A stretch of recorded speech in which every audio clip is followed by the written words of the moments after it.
새로운 전학생이 한국의 어느 고등학교로 걸어 들어온다. 하지만 공손하게 자기소개를 하는 대신 유강민은 반 전체를 향해 혹시 담배 있는 사람 있냐고 물어본다. 담임 선생님은 즉시 이 학생이 골칫덩어리가 될 것임을 알아차린다. 다른 학생들은 믿을 수 없다는 눈빛으로 그를 쳐다보는 와중에 말이다. 나중에 수업이 끝난 후 강민은 학교 일진들을 목격하게 된다. 반 친구 중 한 명에게 특별 대우를 해주고 있는 모습을. 이 행동이 그 무리의 시선을 사로잡았고 그들은 강민에게 왜 멍하니 혼자 있냐고 질문한다. 강민은 자신이 최근에 해외에서 막 귀국했다고 핑계를 댄다. 그래서 한국의 학교 생활에 대해 아는 게 거의 없다고 말한다. 친구도 없고 아는 인맥도 전혀 없으며 학생들이 평소에 어떻게 행동하는지조차 모른다면서 말이다. 이러한 모습 때문에 그는 순식간에 학교 일진 무리의 레이더망에 걸려든다. 그들의 우두머리는 강민에게 유명한 녀석을 아냐고 묻는다. 대전의 싸움꾼 이름을 대며 무리에 끼고 싶어 하던 강민은 예전에 같이 술도 마시던 사이라며 거짓말을 늘어놓는다. 일진들은 속아 넘어가 주는 척을 하며 그를 자신들의 무리로 받아들인다. 심지어 그의 첫 번째 친구가 되어주겠다고 제안까지 한다. 학교 일과가 모두 끝난 후 하온이라는 여학생이 갑작스럽게 그의 팔짱을 꼈다. 그리고 자신의 풍만한 가슴을 밀착시켰다. 그녀는 그에게 곧장 집으로 갈 거냐고 물었다. 그는 이미 몸이 피곤해서 그럴 생각이라고 대답했다. 그러자 그녀는 상황이 그렇다면 자신이 피로를 풀어줄 수 있다고 속삭였다. 우리의 주인공 역시 그런 기회를 놓칠 리 없었고 화끈하게 한판 즐기기로 동의한다. 그래 짜릿하게. 그날 밤 늦게 하온은 강민을 모텔방으로 데려간다. 그녀는 마치 그에게 관심이 있는 척 연기를 펼친다. 단지 다른 일진들이 들이닥치게 만들기 위한 미끼로 모든 상황을 동영상으로 촬영하면서 말이다. 그들은 이미 그 싸움꾼에게 연락을 취했다고 폭로한다. 강민이 안다고 떠벌렸던 녀석에게 완전히 빼도 박도 못하게 걸린 셈이다. 무리들은 그를 포위한 채 비웃음을 날린다. 그리고 선언한다. 그가 자신들의 전용 꼬봉이 될 것이라고. 바로 오늘 이 시간부터 말이다. 강민은 계속해서 어수룩한 척 연기를 이어간다. 그들이 자신을 그저 흔해 빠진 약골로 믿게끔 놔두면서 단지 굴러온 전학생일 뿐이라고 말이다. 한 일진이 그의 뺨을 후려친다. 교복 빌미를 잡고 셔츠를 거칠게 찢어발기기 직전에 말이다. 그러나 터져나오던 웃음소리는 순식간에 증발해버린다. 강민의 온몸이 끔찍한 흉터로 뒤덮여 있었기 때문이다. 오래된 흉터들과 근육들, 일반 고등학생이라면 절대 가질 수 없는. 한국에 들어오기 전 그는 어느 사립섬에서 수년간 훈련을 받았다. 세계에서 가장 위험한 청부살인 조직 중 하나인 바탈라 소유의 살인 청부 조직인. 그는 수중 고문도 버텨냈고 실탄 사격과 교관들도 이겨냈다. 1분만 늦어도 훈련생에게 총을 쏘아대던 강민은 나약한 학생이 아니기 때문이다. 그는 고도의 훈련을 받은 청부 살인업자 스페이드다. 마지막 암살 임무를 띠고 한국에 파견된 녀석들이 그를 공격한 순간 자신들도 모르게 그의 철칙을 건드린 셈이었다. 선제 공격을 가한 자는 누구든 합법적인 표적이 된다는 철칙을. 강민은 손을 들어 단 한 대의 싸기를 날린다. 그 일격은 그 녀석의 세상을 다른 차원으로 날려버렸고 바닥으로 완전히 처박히게 만들었다. 여전히 강민은 먼저 손을 쓰고 싶지 않았다. 그는 명분을 줄 때까지 침착하게 기다렸다. 어떤 학생 하나가 그의 머리를 향해 소화기를 휘두른 순간 강민은 한 손으로 철제통을 붙잡았다. 그리고 빈 캔처럼 일그러뜨려 버렸다. 이어서 공격자의 얼굴을 움켜쥐더니 그의 머리를 침대 속으로 처박아 버렸다. 뒤이어 벌어진 상황은 싸움이 아니었다. 그것은 훈계였다. 또 다른 녀석은 화장실 세면대를 뚫고 날아갔다. 종합격투기 유망주 출신인 가장 강한 녀석이 자신만만하게 앞으로 돌진했다. 하지만 벽을 곧장 뚫고 처박혔을 뿐이었고 몸은 프레첼처럼 꼬여버렸다. 이제 도대체 상황이 이 지경이 되었는지 궁금할 것이다. 그날 조금 더 이른 시간으로 시간을 돌려보자. 강민은 교차로에 서 있었다. 학생 교복을 입은 채로 이 나라에 대해 깊은 고민에 잠겨 있었다. 그는 기억해낸다. 자신이 아직 초등학생이었을 무렵 아버지에게 가져다줄 독한 술과 담배의 심부름을 하던 때를. 하지만 한국에 올 때마다 느끼던 특유의 정겨운 온기는 사라져버렸고 그는 의문을 품게 되었다. 따뜻한 인심을 발전과 맞바꾼 것은 아닌가 하고 그가 마지막으로 한국에 왔던 건 10년 전이었다. 그리고 다시 이 나라에 발을 들이니 마치 미래 세계에 와 있는 듯한 기분이 들었다. 고개를 돌리는 곳마다 값비싼 자동차들이 즐비했고 사람들조차 모두 명품을 몸에 두르고 있었다. 마치 그것이 당연한 일상인 것처럼 그는 오리 인형을 확인하러 공원으로 걸어갔다. 어릴 적에 자주 보곤 했던 그 인형을 이번에는 그의 눈에 오리가 더 커 보였다. 그래서 나라의 발전과 더불어서 오리도 같이 키운 것인지 그는 궁금해한다. 그럼에도 불구하고 거리에 피어난 벚꽃만큼은 여전히 그대로임을 알 수 있었다. 이 나라를 휩쓴 그 모든 눈부신 개발 속에서도 바로 그때 한 아이가 그를 지나쳐 부모에게 달려간다. 그 아이 역시 방금 오리공원에 다녀온 참이었다. 그리고 녀석은 부모에게 오리탕이 먹고 싶다고 이야기했다. 아버지는 아들이 이것을 원할 줄 진작 알고 있었기에 자신 있게 확인해 주었다. 이미 예약해 두었다며 아이를 안심시킨다. 그 아이를 바라보니 자신이 꼬마였던 시절이 떠올랐다. 그 역시 부모님과 함께 이 공원을 찾곤 했다. 아버지는 보통 그의 목에 무동을 태워주시곤 했고 강민은 그렇게 외친다. 벚나무에서 떨어지는 꽃송이들을 팝콘이라고. 하지만 다정한 아버지는 그의 말을 고쳐주었다. 저건 팝콘이 아니라 벚꽃이라고 말해주시던 어느 날이었다. 어머니는 극장에 가자고 제안하셨다. 영화를 보러 가자는 말에 아버지는 그에게 물으셨다. 특별히 보고 싶은 영화가 따로 있느냐고. 그러자 그는 신이 나서 대답했다. 그런 영화 중 하나를 보고 싶다고 말이다. 새엄마가 세탁기에 몸이 끼어버리는 내용의 영화를. 그동안 의붓아들은 뒤에서 그녀를 도와주는 내용이었다. 어머니는 이 말을 듣고 할 말을 잃었지만 그의 아버지는 장단을 맞춰준다. 아들에게 자신도 그 영화가 보고 싶다고 말하면서 휴대전화에서 울린 알림음이 그를 향수 어린 추억의 세계에서 끄집어낸다. 그가 깊이 빠져있던 그곳에서 깨어나자 강민은 짜증이 치밀었다. 자신만을 위한 평온한 시간조차 잠시 허락되지 않아서 그는 주머니에서 기기를 꺼냈다. 화면에는 그의 현재 위치가 나타나 있었고 얼굴에 차가운 시선을 머금은 채 목표물을 표시했다. 그는 이제 일을 시작할 시간임을 직감한다. 그러고는 어느 편의점까지 쭉 걸어간다. 보아하니 담배를 파는 곳이었다. 그리고 그가 그곳에 도착했을 때에는 태양이 이미 저물어가고 있었다. 그는 천천히 가게 안으로 발을 들여놓았다. 카운터에 아무도 보이지 않았기 때문에 그는 이곳을 관리하는 사람이 누구든 간에 소리쳐 부른다. 주변에 아무도 없었기에 그는 담배 코너로 가기로 마음먹는다.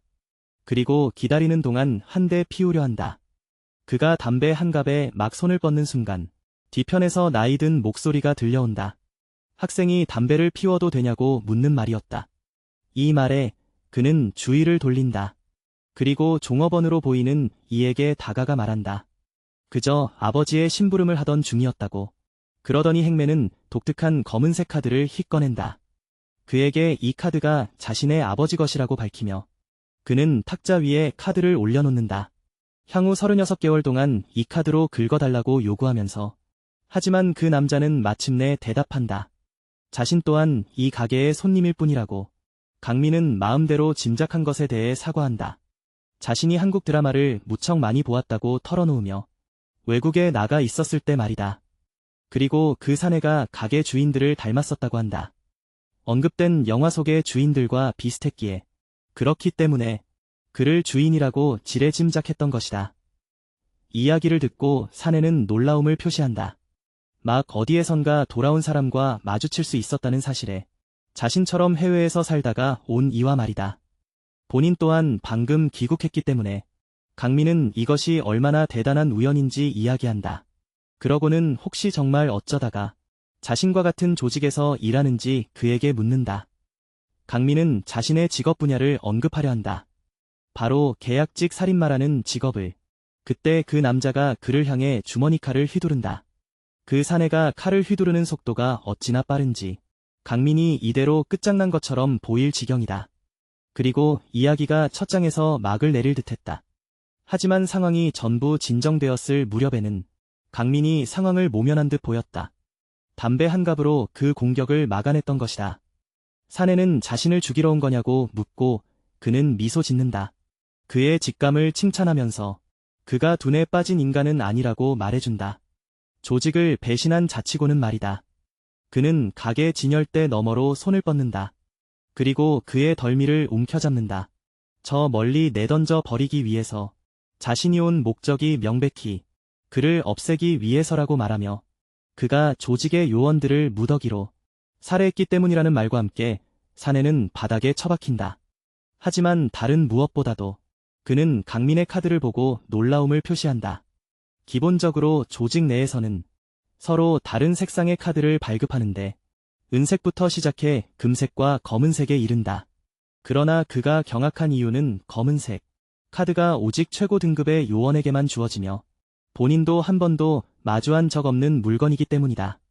이로 인해서 타깃은 누군가 믿기지 않는다는 반응인데 강민처럼 젊은 자에게 블랙카드가 발급되었다는 사실을 강민은 미소를 지으며 손을 뻗는 동시에 칭찬해준 늙은 노장에게 감사를 전한다. 그러자 타깃이 젊은 암살자에게 묻는다. 무기는 어디에 두었냐고.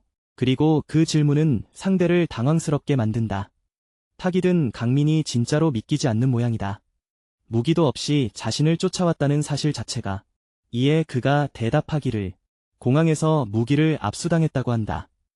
이 답변은 타깃을 황당하게 만드는데 블랙카드 소지자가 이토록 허술하리라곤 예상치 못했기 때문이다.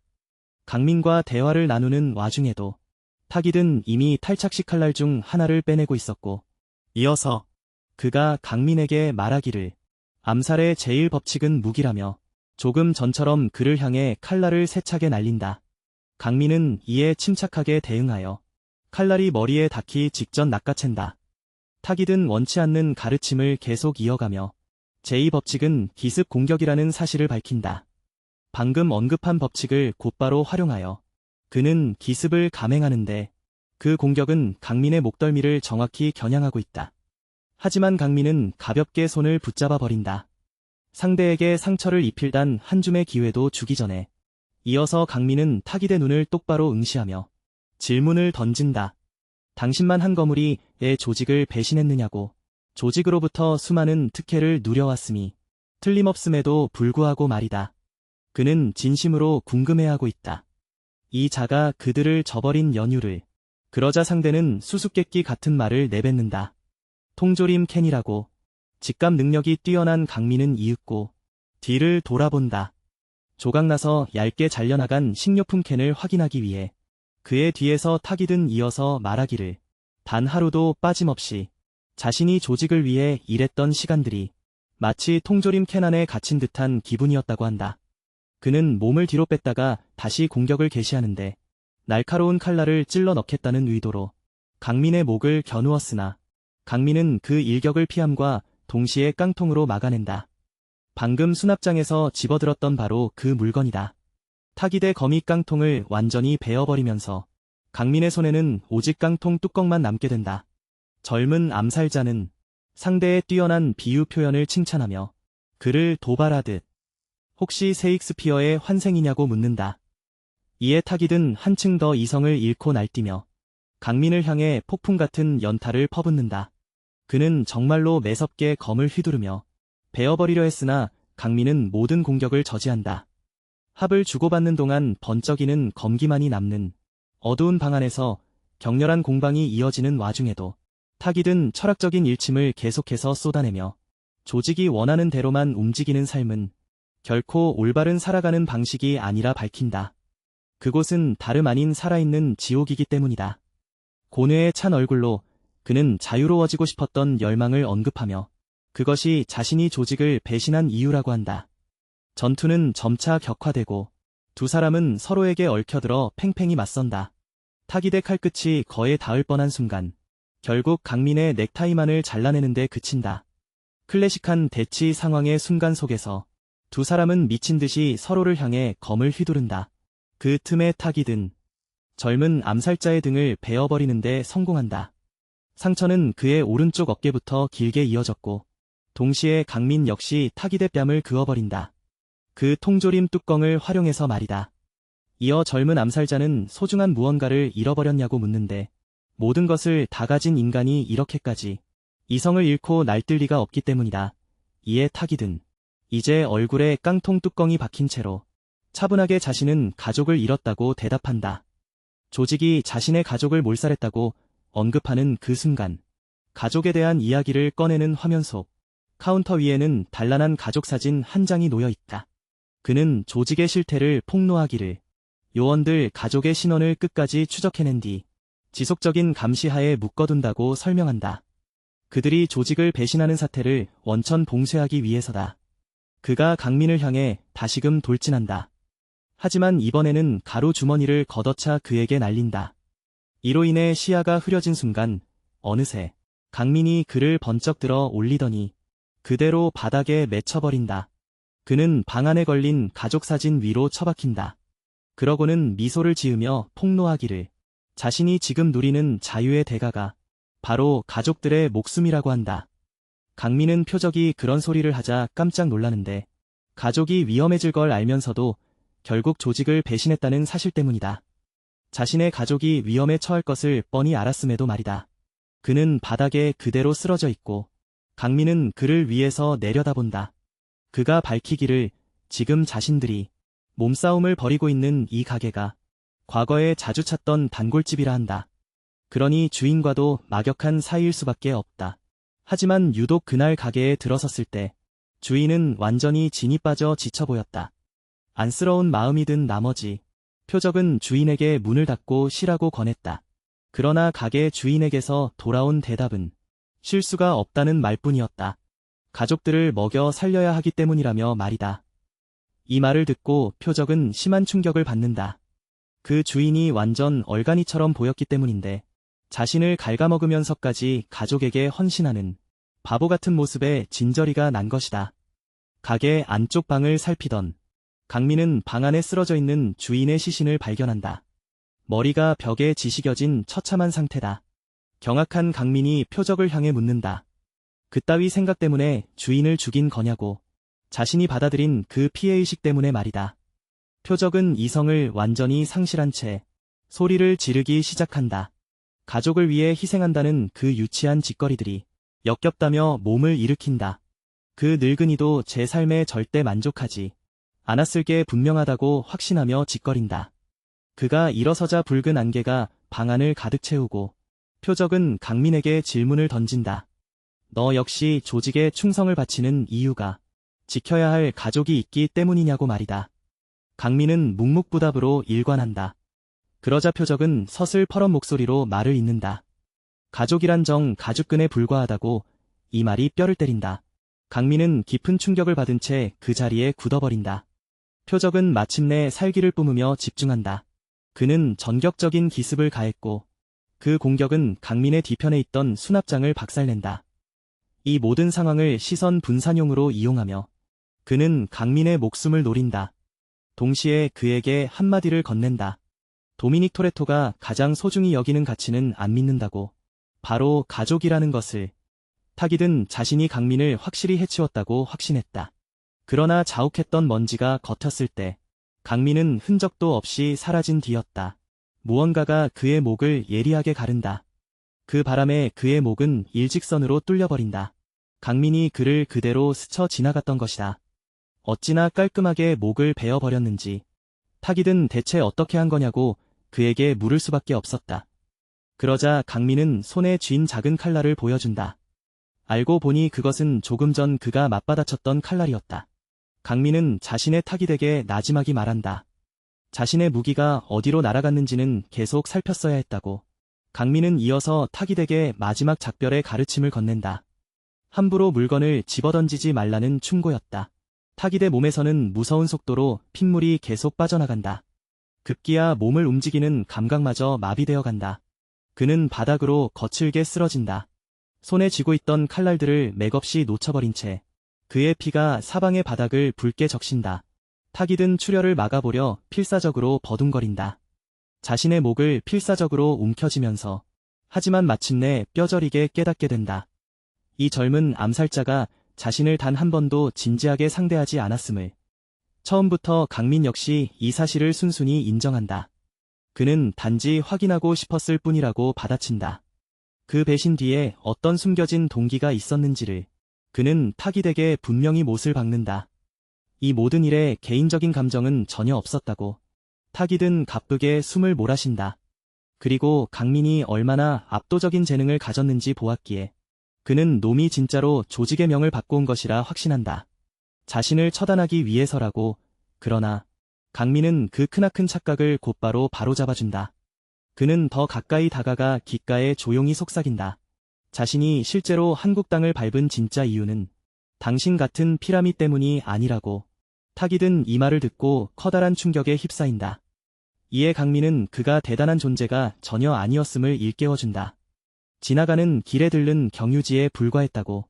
강민은 자신이 제거하라는 명을 받고 찾아온 진짜 대상이 아주 특별한 인물이라는 사실을 순순히 털어놓는다. 실로 그 자는 엄청난 능력을 지닌 대단한 인물이라고. 그들을 무너뜨리기 위해 목숨을 걸어야 했다는 것을. 단지 그것뿐이라며 강민은 떠나기 위해 등을 돌린다. 그리고 그는 표적에게 말한다. 방금 너에게 자유를 허락했다고.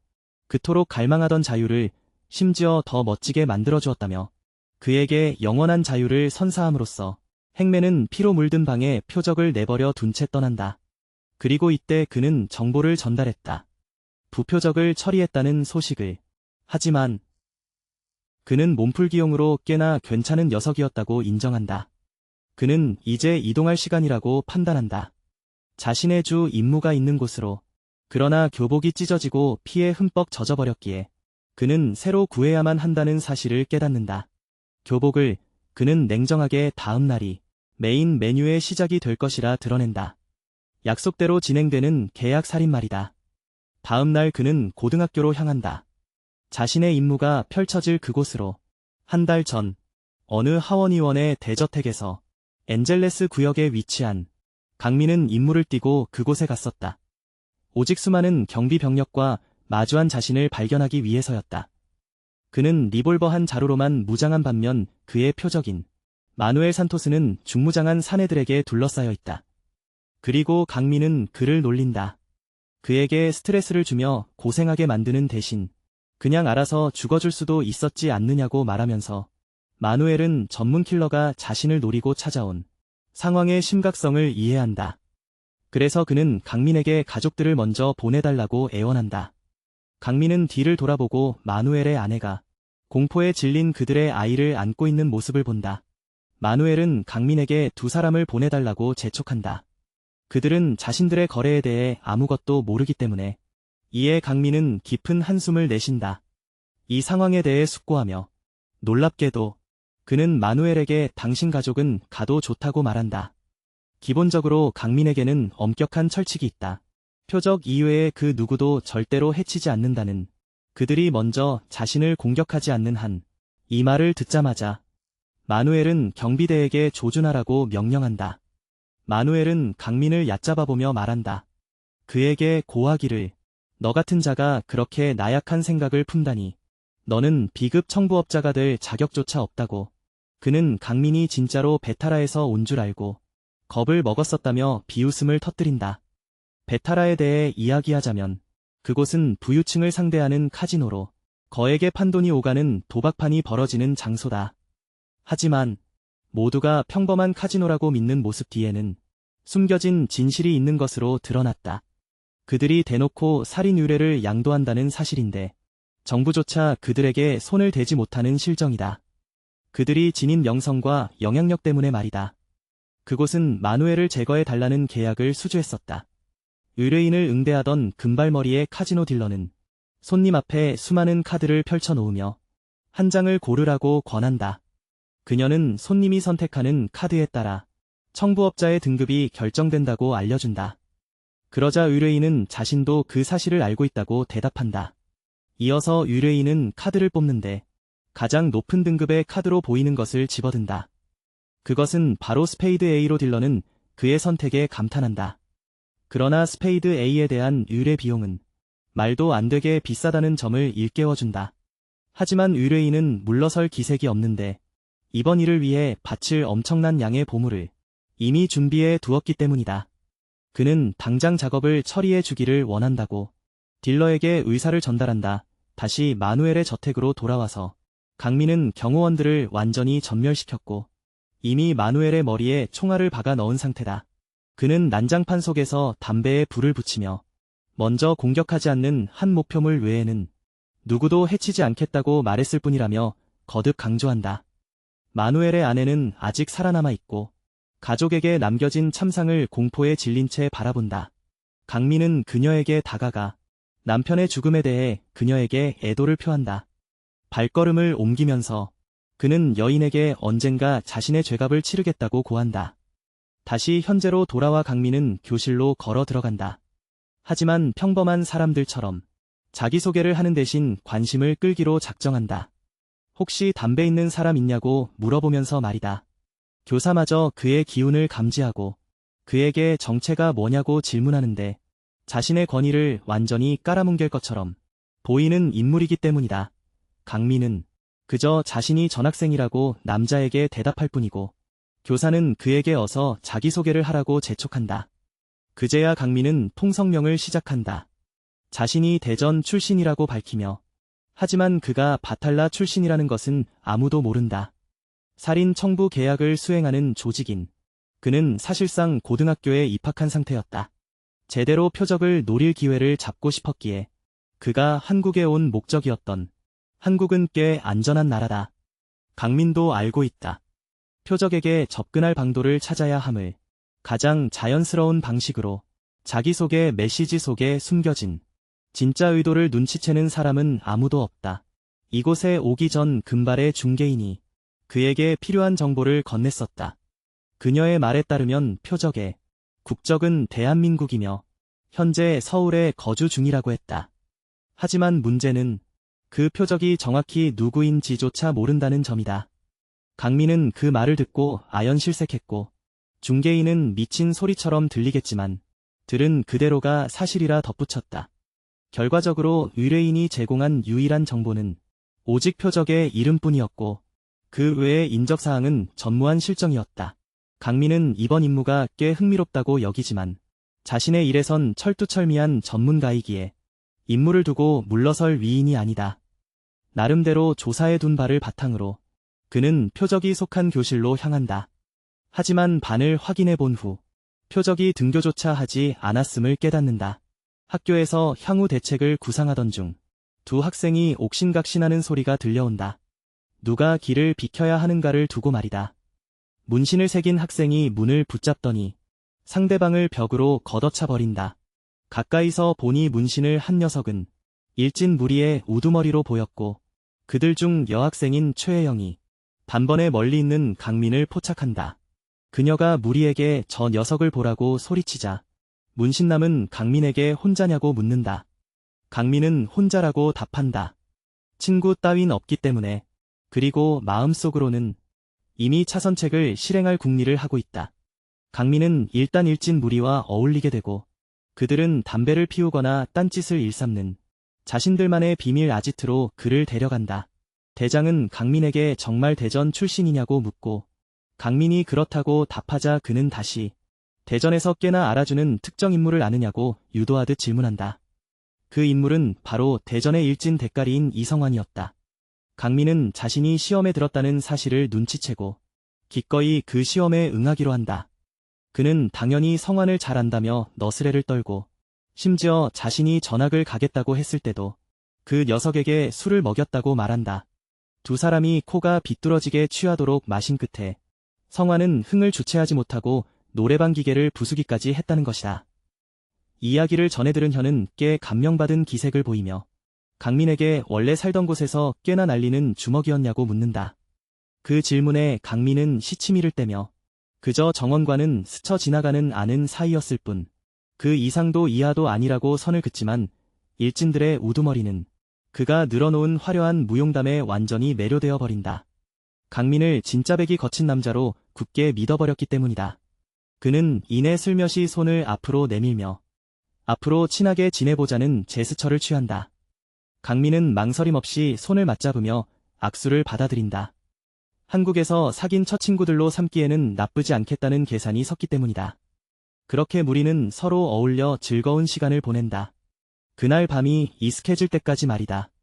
이윽고 아이들이 모두 버스를 타고 떠나버리고 홀로 덩그러니 남겨진 강민은 가슴 깊이 묻어두었던 과거의 기억을 떠올린다.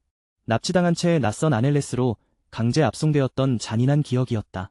어두컴컴한 골목길을 정처 없이 거닐며 그는 만약 자신의 삶을 송두리째 뒤흔든 그 결정적 순간이 없었다면 지금쯤 어떤 인생을 살고 있었을지 깊은 생각에 잠긴다. 그때 갑자기 하영이 뒤에서 소리도 없이 나타나더니 그의 팔을 와락 붙잡으며 자신의 가슴을 밀착해온다. 현은 콧소리를 내며 강민에게 지금 바로 집으로 갈 거냐고 묻고 강민은 이미 몸이 파토가 날 정도로 피곤하다며 고개를 끄덕인다. 그러자 현은 은밀하면서도 거부하기 힘든 제안을 건넨다. 둘이서 오붓하게 피로를 풀고 가자는 속삭임이었다. 현은 곧장 그를 으슥한 모텔방으로 데려가더니 폭신한 침대 위로 그를 사뿐히 눕힌다. 강민은 야릇하게 흐르는 방 안의 분위기와 눈앞에 있는 그녀의 눈부신 미모에 완전히 정신을 빼앗겨 버린 듯한 표정을 짓는다. 그녀는 베테랑 전문가처럼 노련하게 그를 침대로 밀어붙이며 이제 자신과 무엇을 가장 하고 싶냐고 요염하게 묻는다. 하지만 바로 그 순간 강민은 허를 찌르는 충격적인 질문을 던진다. 그녀를 빤히 보며 지금 당신이 나에게 하고 있는 짓이 흔히들 말하는 삥뜯기라는 거냐고 담담하게 물은 것이다. 그러자 기다렸다는 듯 어둠 속에서 현의 패거리들이 튀어나오고 결국 모든 상황이 함정이었음이 드러난다. 처음부터 자신을 촬영하고 있었다는 사실을 불량배들이 강민을 향해 크게 비웃으며 고작 여자의 손길 한 번 닿았다고 얼마나 흥분한 거냐며 놀려댄다. 혜인조차 몰려오는 웃음을 참지 못한 채 강민에게 방금 제 연기가 어땠냐고 물어본다. 강민이 돌연대체 이러는 거냐고 질문하자 무리 중 우두머리 녀석이 오히려 강민에게 되묻기 시작한다. 알고 보니 그 대장은 성환에 대해 거짓말한 걸 눈치채고 있었다. 성환은 어릴 적부터 간이 안 좋아 술을 아예 마시지 못하기 때문이다. 게다가 그 불량배 대장이 확인차 성환에게 전화해 보았으나 강민이 누구인지 전혀 알지 못했다. 강민은 침대에서 천천히 일어나며 모르는 척 발뺌하지만 무리는 너무 티가 났다면서 그를 끊임없이 조롱하고 비아냥거린다. 강민은 여전히 친한 척 다가가려 애쓰지만 그들 중 하나가 뺨을 사정없이 후려친다. 녀석들은 지금 이 순간부터 그가 우리 반의 빵셔틀이 될 거라 통보한다. 이어서 한 녀석이 강민의 셔츠를 찢어발기는데 그저 골탕 먹이며 더 비웃어주려는 속셈이었다. 하지만 녀석들은 이내 혼비백산할 만한 충격적인 광경을 마주하게 된다. 한국에 오기 전 강민은 임무를 한 차례 거절했었다. 타깃에 대한 세부 정보가 전혀 없었기 때문이다. 의뢰인은 그에게 왜 임무를 거부하느냐고 따졌고 강민은 분명한 어조로 답했다. 대한민국에는 그 타깃과 이름이 같은 사람이 자그마치 100만 명이나 존재한다고. 그러니 만약 그 사람들 전체를 다 없애버리라는 뜻이 아니라면 이딴 임무는 쓰레기일 뿐이라고. 속으로는 강민 역시 이번 임무를 맡는 게 두렵기도 했다. 향수병에 걸려 자칫 마음이 약해져 원치 않는 짓을 저지를까 봐 겁났던 것이다. 당장 한국으로 돌아가게 된다면 말이다. 의뢰인은 그 말을 듣고 그런 걱정은 전혀 할 필요가 없다고 안심시킨다. 이번에 부여된 임무는 이전 것들과 완전히 다르니까. 그 사안이 엄청나게 중대한 만큼 확실한 보상이 주어질 예정이었다. 그것은 바로 조직으로부터의 영원한 해방이었다. 귓가를 때리는 자유라는 단어에 강민은 전율했다. 의뢰인의 말은 사실상 이번 일이 끝나면 더 이상은 바탈라로 돌아오지 않아도 좋다는 뜻이었기에 그것은 거의 그의 마지막이 될지도 모르는 임무다. 그가 무슨 일이 있어도 반드시 성공해야 하는 이유이기도 하다. 다시 모텔한 비행 청소년들은 당혹감을 감추지 못한다. 그의 온몸이 온통 멍 자국으로 뒤덮여 있기 때문이다. 게다가 평범한 고등학생이라기엔 체격이 너무나 거대하다. 학생인 강민이 미소를 짓는다. 방금 자신을 공격한 녀석이 이미 자신의 첫 번째 규칙을 발동시켰기 때문이다. 그것은 그가 맞서 싸울 수밖에 없음을 의미한다. 강민이 손을 치켜들더니 강력한 싸기를 날린다. 그 타격은 사내의 안면을 송두리째 무너뜨린다. 그러고는 그를 방 저편으로 날려버린다. 그의 동료들은 완전히 얼어붙고 만다. 그들의 동료가 단 한 대만 맞고 완전히 만신창이가 된 모습을 목격하자 강민이 한숨을 내쉰다. 자신의 힘을 잘못 가늠했기 때문이다. 하지만 처음부터 그들이 자신을 공격하게 만들려는 그의 계략이었다. 그렇기에 그는 가짜 페르소나를 만들어냈다. 그들을 끌어들이기 위한 강민은 완전히 위압적인 모습을 풍긴다. 주먹을 불끈 쥐며 덤벼보라고 그들을 도발하는 그의 모습은 유년 전 카마타얀, 바탈라 소유의 무인도인 그곳에서 강민이 끔찍한 훈련을 받는 모습이 포착되었다. 그는 물속에 잠긴 채 버텨야 했다. 온몸에 사슬이 감긴 상태로 그 사슬들이 타이어에 묶여있는 동안 그 당시 그는 55호 훈련생으로 알려져 있었다. 그 모든 과정이 미친 짓이었음에도 불구하고 그는 몇 분 동안이나 물속에 잠겨 버텨냈다. 그가 마침내 물 밖으로 기어 나왔을 때쯤에는 그의 몸에 해양 생물들이 달라붙어 있었다. 그리고 그는 그 전체 시련에서 간신히 살아남았다. 그는 몸을 일으키는데 성공한다. 결승선을 향해 자신을 질질 끌고 가며 하지만 그가 선의 끝에 도달하기 직전 교관이 그의 머리에 총구를 겨눈다. 교관은 그가 제한 시간을 초과했다고 말한다. 1분만큼 강민은 그 모든 순간 동안 침착함을 유지한다. 총성이 울려 퍼지고 그 발포가 있은 후 강민은 교관의 무기를 해제할 수 있게 된다. 동시에 결승선 깃발로 그의 손을 꿰뚫어버리면서 강민이 빼앗은 총을 사내에게 겨눈다. 그러자 교관은 강민을 칭찬한다.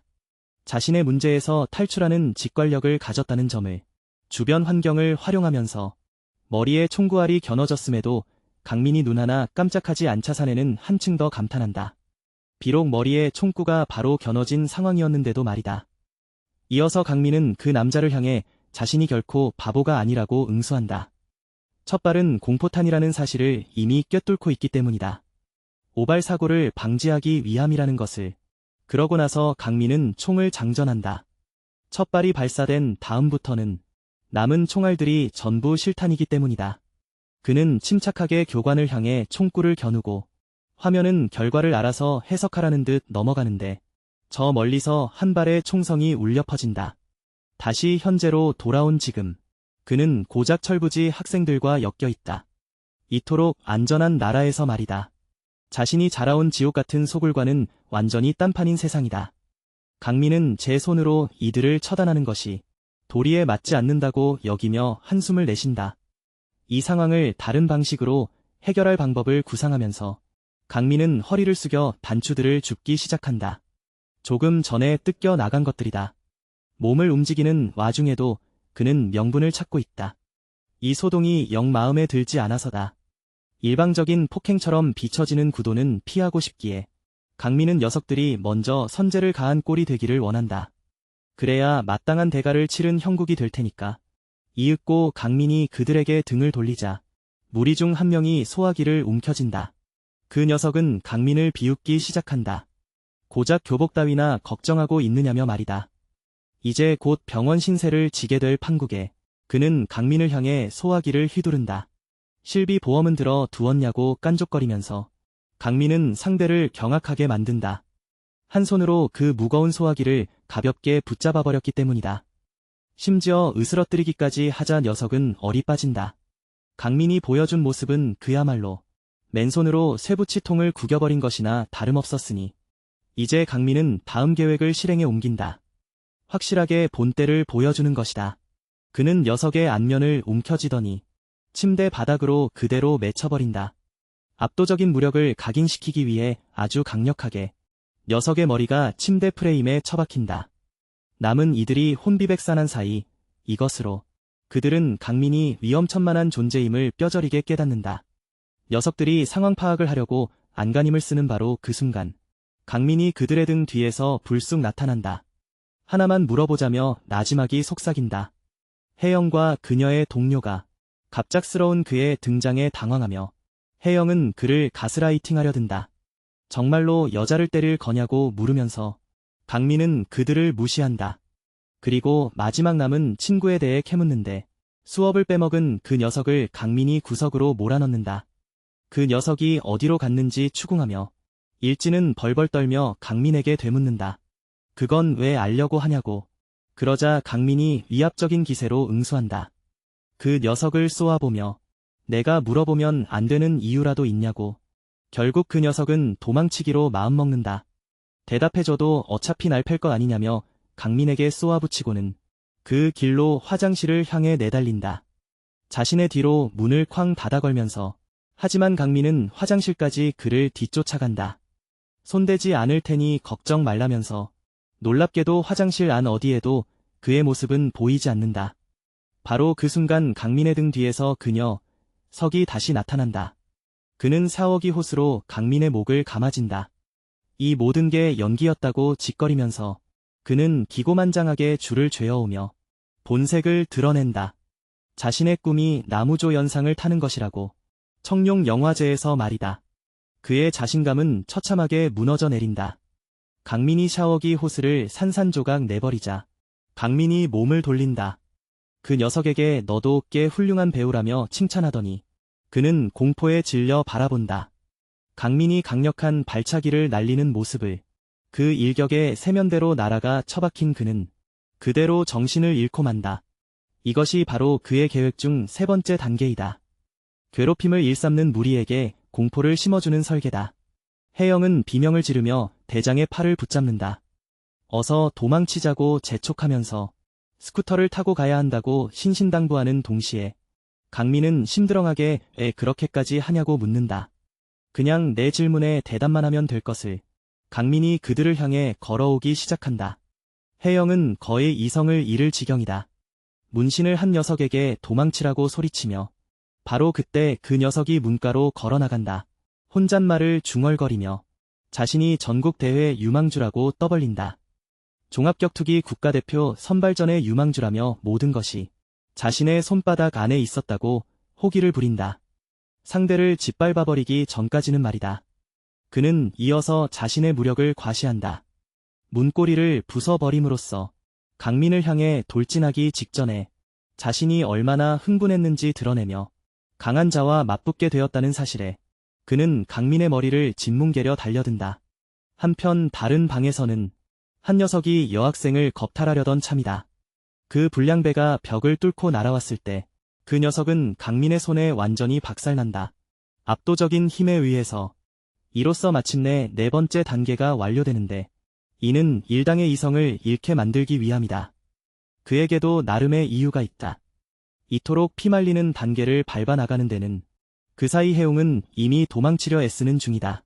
하지만 우두머리가 상황을 꼬아놓았다.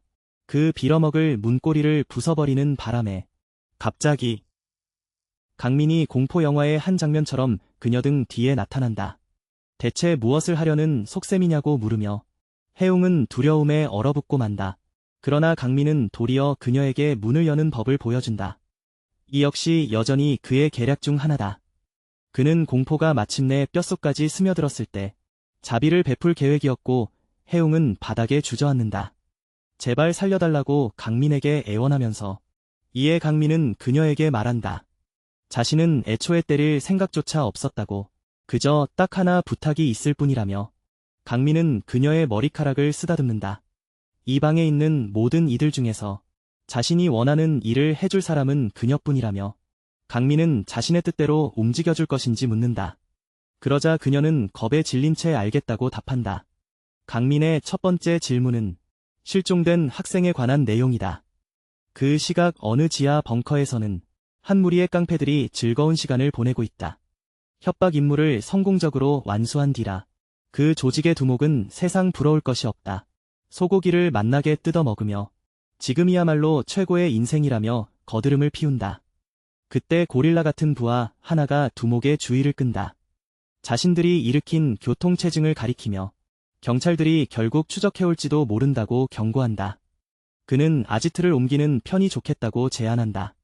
가능한 한 빨리 움직여야 한다지만 두목은 호언장담한다. 전혀 걱정할 필요 없다고. 텔레그램을 통해 영상을 받았고 서버가 해외에 구축되어 있기 때문에 두목은 부하에게 당당하게 말합니다. 자신들의 사무실은 안전하며 연방수사국이라도 절대 찾아내지 못할 거라고요. 그가 이 말을 채 끝마치기도 전에 문을 두드리는 소리가 들려옵니다. 그러자 두목은 부하 중 한 명에게 가보라고 시키며 문을 열게 하는데 문이 열리자 특이한 티셔츠를 입은 남자가 방으로 들어오는 모습이 보입니다. 그 사내는 금발머리를 한 장현수라는 인물로 그들에게 던진 첫 질문은 영상에 관한 것이었습니다. 그는 이 방에서 영상이 처음 유포되었는지 알고 싶어합니다.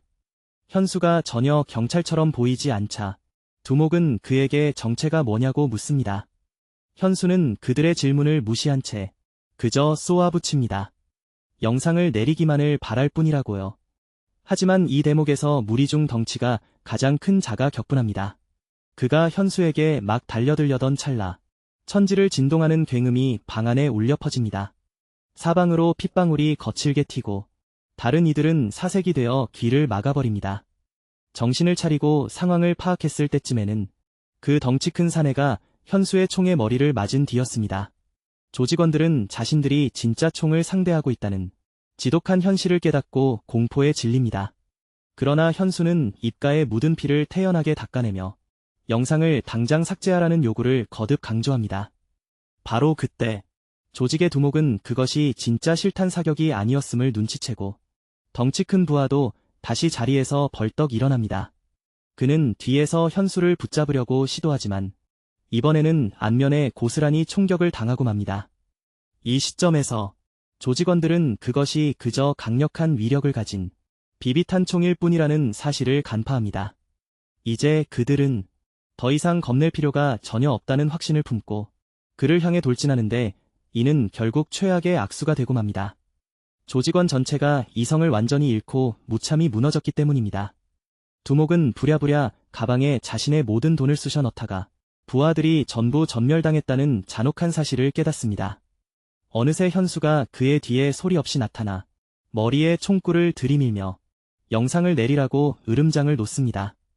동료들과 같은 비참한 결말을 맞이하고 싶지 않다면 말이죠. 단지 영상을 내리기만 하면 끝나는 문제였기에 두목은 방 안에 있는 하드디스크를 가리킵니다. 현수에게 그걸 뽑아서 부숴버리라고 말하지만 그래도 사장은 알고 싶어한다. 왜 현수가 이 모든 스트레스를 견뎌내고 있는지, 그는 피해자가 고용한 것인지 물어본다. 하지만 바로 이때 현수가 분노하며 폭로한다. 그 영상 속 인물이 자신이었다고. 그의 왜소한 성기 때문에 그 영상은 이미 인터넷에 퍼져버렸다. 현수는 결국 사장마저 살해하고 만다. 알고 보니 현수가 바로 그 학생이었다. 강민이 계속 수소문하던, 게다가 강민이 비비탄 총을 쓴다는 사실도 눈치챈 상태다. 강민의 경우는 전혀 달랐는데 그의 방에는 거대한 무기고가 갖춰져 있었기 때문이다. 다음날 학교에서 불량배들은 마침내 강민의 수하가 되어 있었다. 전날 호되게 얻어맞은 덕분이었다. 혜영만이 유일하게 얼굴에 상처가 없었고 그녀는 강민에게 왜 자신들을 만나려 하는지 묻는다. 그러자 강민은 그녀에게 말한다. 전날 나누던 이야기를 끝맺고 싶다고. 순식간에 분위기가 가라앉고 강민은 그들에게 질문을 던진다. 그 친구라는 녀석과 무슨 일이라도 있었냐고. 얼마 전 혜연은 사은품 가게에 갔었다. 가장 좋은 상품을 따내기 위해서 기괴하게 생긴 봉제 인형인데 그걸 얻으려면 표적을 무수히 맞춰야 했다. 하지만 장난감 총은 완전히 쓰레기 같아 보였고 바로 이때 현수가 다가왔다. 그는 학교의 복학생이었는데 아주 손쉽게 표적들을 박살 내버린다. 혜연이 뒤에서 그에게 편안하게 기대어 있는 동안 말이다. 혜연의 친구들은 엄청난 실력에 깜짝 놀란다. 현수의 사격 솜씨에 감탄하며 놀려대기까지 한다. 그에게 말하기를 군대에서 딱 너 같은 인재를 찾고 있다고 한다. 결국 현수는 혜연을 위해 인형을 따냈다. 혜연은 고마워하며 다음에 꼭 신세를 갚겠다고 이야기한다. 현수는 마냥 기분이 짜릿했다. 혜연이 자신에게 몸을 밀착해온 데다 그녀가 이미 말했기 때문에 다음에 보답하겠다고 한 약속이 있어서 그는 벌써 엉뚱한 상상에 빠져든다. 그 과거의 일을 떠올리며 혜연은 강민이 왜 그런 녀석에게 관심을 두는지 의아해한다. 사실 그녀는 현수를 영원히 잊고 싶어 했고 그렇게 혼잣말을 중얼거리던 중 강민이 난데없이 나타나더니 사연 있게 투덜댄다며 그녀를 놀려댄다. 이에 현은 그에게 물었다. 왜 주말에 단둘이 만나자고 한 거냐고. 강민은 그녀의 얼굴을 어루만지며 지난번 모텔에 있을 때 약속했던 자신에게 빚진 부탁을 상기시켜준다. 그러더니 강민은 휴대폰을 습건해 데이트 장소들을 보여주며 현에게 자기를 데리고 구경시켜 달라고 요청한다. 속으로 현은 그의 모습이 전부 가짜임을 알고 있었다. 태연한 척하면서 제 패거리 전부를 박살냈을 리가 없기 때문이다. 결국 현은 강민이 자신을 좋아한다는 결론에 도달한다. 그래서 안내를 핑계 삼아 자신과 데이트를 즐기려 한다 여긴 채 두 사람의 투어가 시작되자 멀리 숨어있던 누군가가 함께 있는 그들의 모습을 카메라에 담는다. 이들이 처음으로 향한 곳은 80가지 요리가 상 가득 차려지는 식당이었다. 혜영은 맛집 고르는 안목이 빵점이라며 강민을 타박하는데 그 핀자는 그가 여자와 데이트해 본 적이 없음을 보여주는 꼴이었다. 강민은 불쑥 사과를 건넸다. 진짜 친구를 사귀어 본 적이 한 번도 없어서 무얼 먹어야 할지 잘 몰랐다고 털어놓는다. 현은 그의 굳어버린 긴장감을 눈치챘고 그의 마음을 편하게 풀어주려 먼저 수저를 들고 먹기 시작한다. 그녀는 장난스레 굴며 애 이렇게 근사한 곳으로 데려왔냐고 물었다. 요리 하나를 맛본 뒤 맛깔나다며 칭찬했고 이들이 시간을 보내는 와중에도 숨어있던 정체불명의 인물은 다시 둘을 촬영한다. 이후 두 사람은 알파카를 보러 공원을 찾았고 강민은 이 별난 초식동물에게 얼굴 가득 침테러를 당한다. 서로 즐겁게 어울리는 모습이 또 한 번 사진에 찍히고 뒤이어 그들은 갤러리로 발걸음을 옮긴다. 두 사람은 현대미술이 얼마나 난해해졌는지 목격하게 된다. 거기서 나와 디올 매장을 방문했고 현은 강민에게 자기 사진을 찍으라고 당당히 요구하기까지 한다. 그가 어찌나 쉴 새 없이 셔터를 눌러댔는지 나중에는 그녀의 폰 저장 공간이 꽉 차진 않을까 겁이 날 지경이었다. 하지만 그녀는 자신에게 1TB의 저장 공간이 있다고 장담하며 문제없다고 안심시킨다. 강민은 그녀에게 왜 그렇게 사진을 많이 찍느냐고 묻고 그녀는 자신이 하나의 예술 작품이라 주장한다. 보존해 둘 필요가 있다는 것이다. 두 사람은 밤늦도록 무척 즐거운 시간을 보내게 되지만 서로 헤어지기 직전 현은 사격 게임을 한판 하자고 제안했다. 이어서 시호는 강민을 동일한 장소로 데려가는데 그곳은 그녀가 가게의 주인인 현수를 만났던 곳이다. 열발의 사격 중 단 한 발만 맞추라고 강민에게 말하며 그러면 귀여운 인형을 얻게 될 것이라 한다. 강민은 깜짝 놀란다. 겨우 한 발만 맞추면 된다는 사실에 그러고는 식은 죽 먹기보다 쉽다는 결론을 내린다. 그는 전혀 모르고 있지만 총은 탄환이 옆으로 빗나가도록 조작되어 있다. 가게의 주인은 확신하고 있다. 설령 특수부대 출신이 나타난다 하더라도 단 한 발도 맞추지 못할 것이라고 강민이 방아쇠를 당긴다. 그러나 표적을 완전히 빗나가고 만다. 아오는 그를 놀린다. 이런 식으로는 관역을 단 하나도 맞추지 못할 거라면서 그의 실력을 비꼰다. 그러자 강민은 내기를 하자고 제안한다. 그녀가 들어주어야 할 것이라고 말한다. 자신의 부탁을 한 가지 더. 만약 모든 표적을 명중시켜서 인형을 따낸다면 말이다. 가게 주인은 여전히 비웃고 있다. 조롱 섞인 안색으로 그때 강민이 모든 표적을 전부 쓰러뜨린다. 아무것도 아니라는 듯이 말이다. 가게 주인은 좌절감에 머리를 쥐어뜯으며 강민이 무슨 인류 암살자라도 되는 건지 의아해한다. 이어서 강민은 헌에게 한판 쏴보라고 권한다. 그리고 그녀의 자세를 교정하도록 도와준다. 이러는 동안 두 사람의 영상이 다시금 촬영된다. 결국 최고 상품은 우스꽝스럽게 튀어오르는 인형이었다. 집으로 돌아가는 길에 그녀는 궁금해한다. 이번에는 강민이 어떤 요구를 해올지. 알고 보니 강민은 이미 그녀에게 같이 찍은 사진을 올려달라고 말해두었다. 소셜미디어에 현은 인형을 품에 꼭 껴안는다. 모든 순간을 마음속으로 되새기며 하루 동안 일어났던 일들을 붉어진 얼굴을 감추려 애쓰는 채로 현은 사진에 완전히 마음을 빼앗겨버렸다. 함께 촬영했던 것들에 자신의 집 앞마당에 도착한 줄도 알아채지 못할 정도로 그녀의 두 눈이 충격으로 크게 번뜩인다.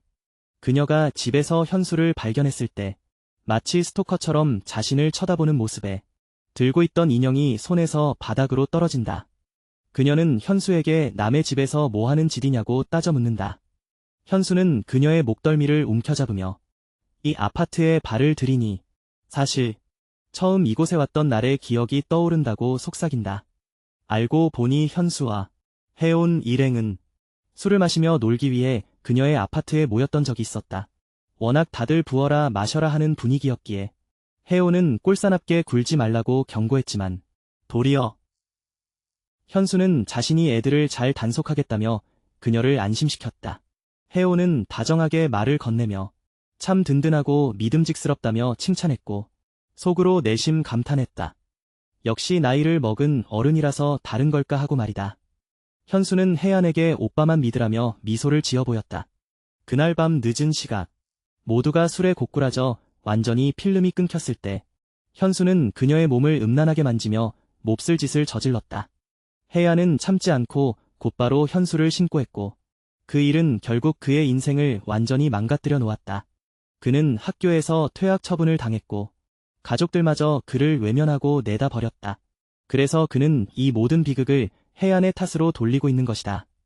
해온도 가만히 있지는 않고 스스로 자초한 인과응보일 뿐이라며 쏘아붙인다. 내가 추잡한 변태 새끼일 뿐이니까 말이다. 현수는 잔뜩 독이 올라 맞받아치며 먼저 꼬리를 치며 유혹한 건 다름 아닌 해온 너였다고 상기시킨다. 처음에 아무렇지도 않게 덥석덥석 몸을 만져대던 건 너 아니었냐며 다그친다. 나중에 꼭 보답하겠다는 식의 실없는 소리까지 해가면서 말이다. 현수는 해온에게 어장관리를 하며 사람을 홀린 건 내년이라고 소리친다. 그러고는 주머니에서 휴대전화를 꺼내 들더니 지금도 똑같이 여우짓을 떨고 있다며 비아냥거린다. 알아채고 보니 그는 해온이 인터넷에 올린 사진을 확인한 상태였다. 그리하여 현수는 혼자 결론을 내린다. 그 사진이 자신의 질투심을 유발하려고 올린 게 분명하다고 말이다. 해온은 이 소리를 듣고 깊은 혐오감에 치를 떨며 밀려오는 분노에 주먹을 꽉 움켜쥔다. 해온은 왈칵 화를 내며 그의 뺨을 세차게 갈겨버린다. 미친 사이코패스 자식이라 욕하면서 말이다. 그러나 현수는 그녀의 귓가에 총을 2발이나 연사하며 응수한다. 심지어 새로 장만한 그녀의 인형까지 무참히 짓밟아버린다. 그 총구로 말이다. 이윽고 현수는 그녀에게 그 첫날 이후로 줄곧 생각했다며 을조린다. 그는 그들이 재회할 순간을 고대하며 준비해왔다. 현수는 온전한 변태처럼 짓거린다. 자신이 직접 촬영해둔 영상이 있다며 현이에게 보여주고 싶은 수많은 것들을 연습했다고 한다. 그는 현이를 벽으로 거칠게 밀어붙인다. 그러나 문 뒤에서 난데없이 손 하나가 툭 튀어나온다. 현이의 코에 손수건을 대어 그녀를 기절시키면서 그 인물은 다름 아닌 강민으로 밝혀진다. 그리고 그는 놀라움을 금치 못한다. 현수가 이토록 빠르게 본색을 드러낸 것에 대해 알고 보니 사람들을 고용한 장본인이 바로 강민이었다. 실제로 그들의 사진을 몰래 찍도록 말이다. 현수를 밖으로 유인해내기 위해서. 그리고 파파라치 역할을 수행했던 자들은 현이의 불량한 친구 무리였다.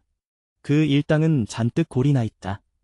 강민이 자신들을 심부름꾼처럼 부려먹는 것에 하지만 순순히 따를 수밖에 없는 처지다. 또다시 매를 벌어 맞지 않으려면 말이다. 그가 하얀이를 좋아하지도 않는다는 걸 알기에 그들은 왜 그가 이런 고생을 사서 하는지 의아해한다. 소셜미디어에 그것들을 게시하려고 말이다. 다시 하얀이의 집에서 강민이 문을 박차고 들어선다. 하얀이가 의식을 잃고 쓰러진 직후에 강민은 현수를 비아냥거리며 말하기를 자신의 유치한 책략에 걸려들어 정말로 소굴에서 기어 나온 것이 가관이라고 한다. 현수는 완전히 빡친 기색을 띈다. 강민에게 내가 현이의 남친이냐고 다그치면서 강민은 한층 더 도발적인 대답을 받아친다. 현수에게 내가 현이의 여친으로 보이냐고 물으며 그러자 현수가 잽싸게 총을 뽑아든다. 강민을 향해 단 한 발을 격발한다. 그는 가볍게 총탄을 피해버린다. 강민이 경고도 없이 총을 쏴대냐며 그를 비웃는다. 이에 현수는 너만 처치하고 나면 마침내 현이를 독차지하게 될 거라 짓거린다. 강민의 머리에 총구를 겨눈다. 그러나 강민은 손쉽게 그의 무기를 빼앗는다. 사격 시합이나 한판 벌이자고 제안하면서 이기는 쪽이 현이를 차지하는 거라 말한다. 하지만 강민은 현수에게 경고를 날린다. 자신의 무기는 단 한 방으로 널 요절낼 수 있다고.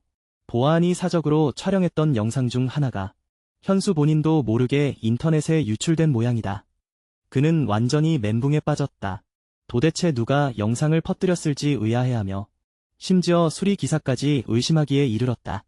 그에게 비용을 아주 적게 청구했던 그가 이 문제를 곰곰이 생각하며 방으로 걸어 들어왔을 때 총을 든 낯선 사내를 발견하게 된다. 그의 방에 앉아 그의 영상에 대해 이야기하는 사내를. 그 사내는 이 모든 상황이 얼마나 기괴한지 털어놓는다. 그가 기본적으로 자신을 촬영했기 때문이다. 다양한 스타일을 연습하는 모습을, 스스로 잘못을 바로잡으면서 말이다. 알고 보니 그 총은 낯선 사내가 쥐고 있는 현수의 총이었다. 그가 현수의 방에서 찾아낸, 그리고 사내는 그에게 자신은 기본적으로 자신이 찾고 있는 일에 완벽한 적임자라고 언급한다. 연수는 그자가 개소리를 짓거리는데 진저리가 난다. 그래서 그의 코앞까지 걸어가 정체가 무엇인지 따져 묻는다. 그러자 사내가 밝히기를 자신은 네트워크라는 조직에서 일하고 있으며 그들은 대중에게 콘텐츠를 제공한다고 한다. 수익을 창출하기 위해서 말이다. 낯선 사내는 기본적으로 영입을 담당하는 모집책이다. 현수 같은 사람들을 영입하는 모집책 말이다. 그 모집책은 현수에게 말한다. 인터넷에 그와 관련된 논란이 엄청나게 많다고. 그 덕분에 지켜보기에 흥미로운 인물이 된다고 말이다. 이 때문에 사내는 그에게 자신들과 함께할 것을 권유한다. 이제 현재 시점에서 현수는 마주하게 된다.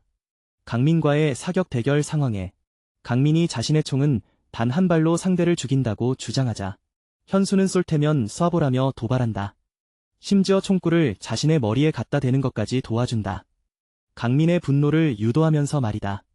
강민은 그대로 방아쇠를 당긴다. 그리고 그 총격은 사내를 방 반대편으로 날려버린다. 상상조차 할 수 없는 극심한 고통과 함께 알고 보니 그것은 고무탄이었다. 하지만 강민은 시치미를 뗀다.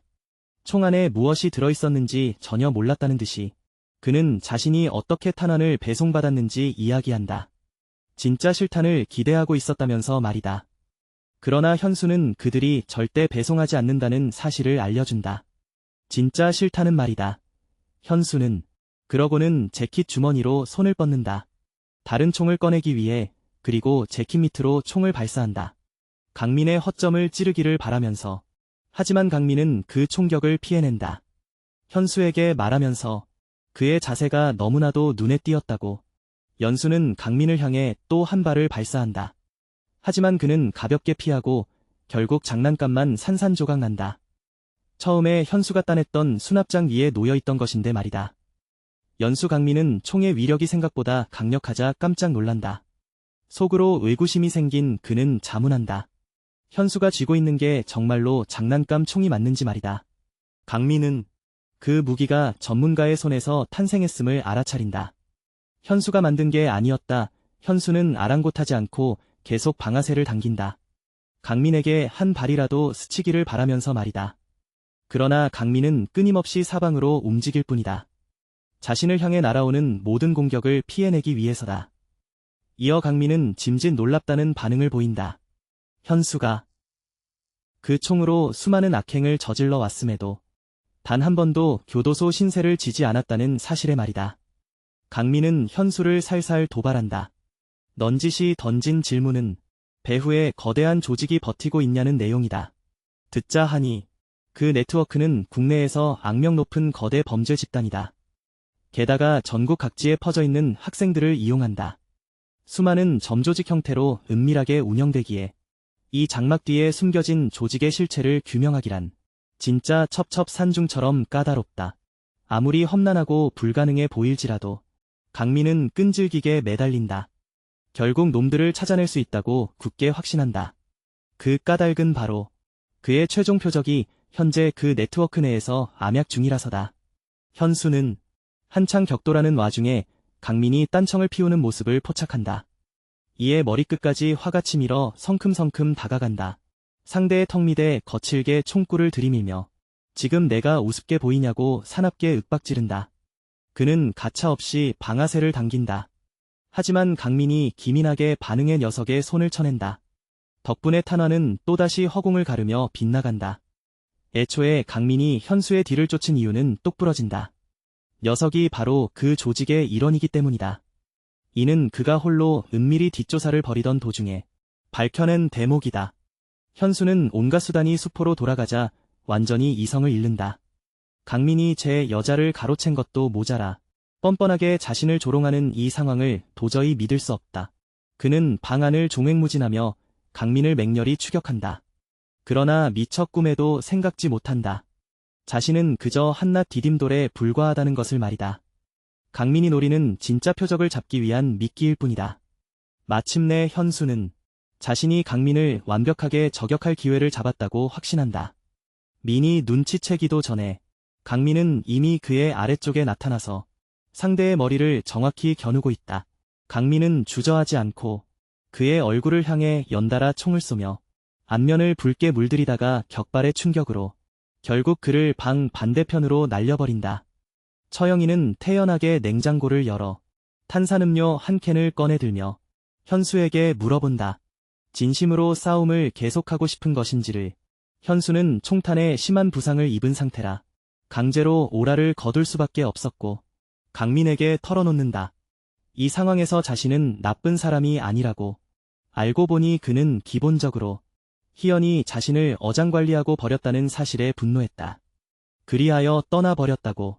그는 강민에게 본인은 그저 사랑에 배신당한 피해자일 뿐이라 항변한다. 그러나 강민은 전혀 믿지 않는 눈치다. 심지어 비아냥거리기까지 하며 그저 자기 합리화를 하려고 이런 소리를 짓거리는 것뿐이라 일침한다. 현수는 다시 몸을 일으켜 세우며 강민에게 자신의 무기를 겨냥한다. 그는 희연을 얼마나 사랑하는지 토로한다. 자신의 모든 것을 바쳐서 이어서 실제 권총을 뽑아 들더니 의식을 잃은 희연을 향해 조준했다. 자신이 가질 수 없다면 죽여버릴 기세다. 다른 누구도 그녀를 차지하는 걸 원치 않기에 두 눈에 눈물을 머금은 채 방아쇠를 당겨 탄창 전체를 비워냈지만 상황이 모두 진정되었을 때 강민은 희연을 지켜낸 뒤였다. 냉장고 문짝을 방패 삼아 막아내면서 강민은 감탄한다.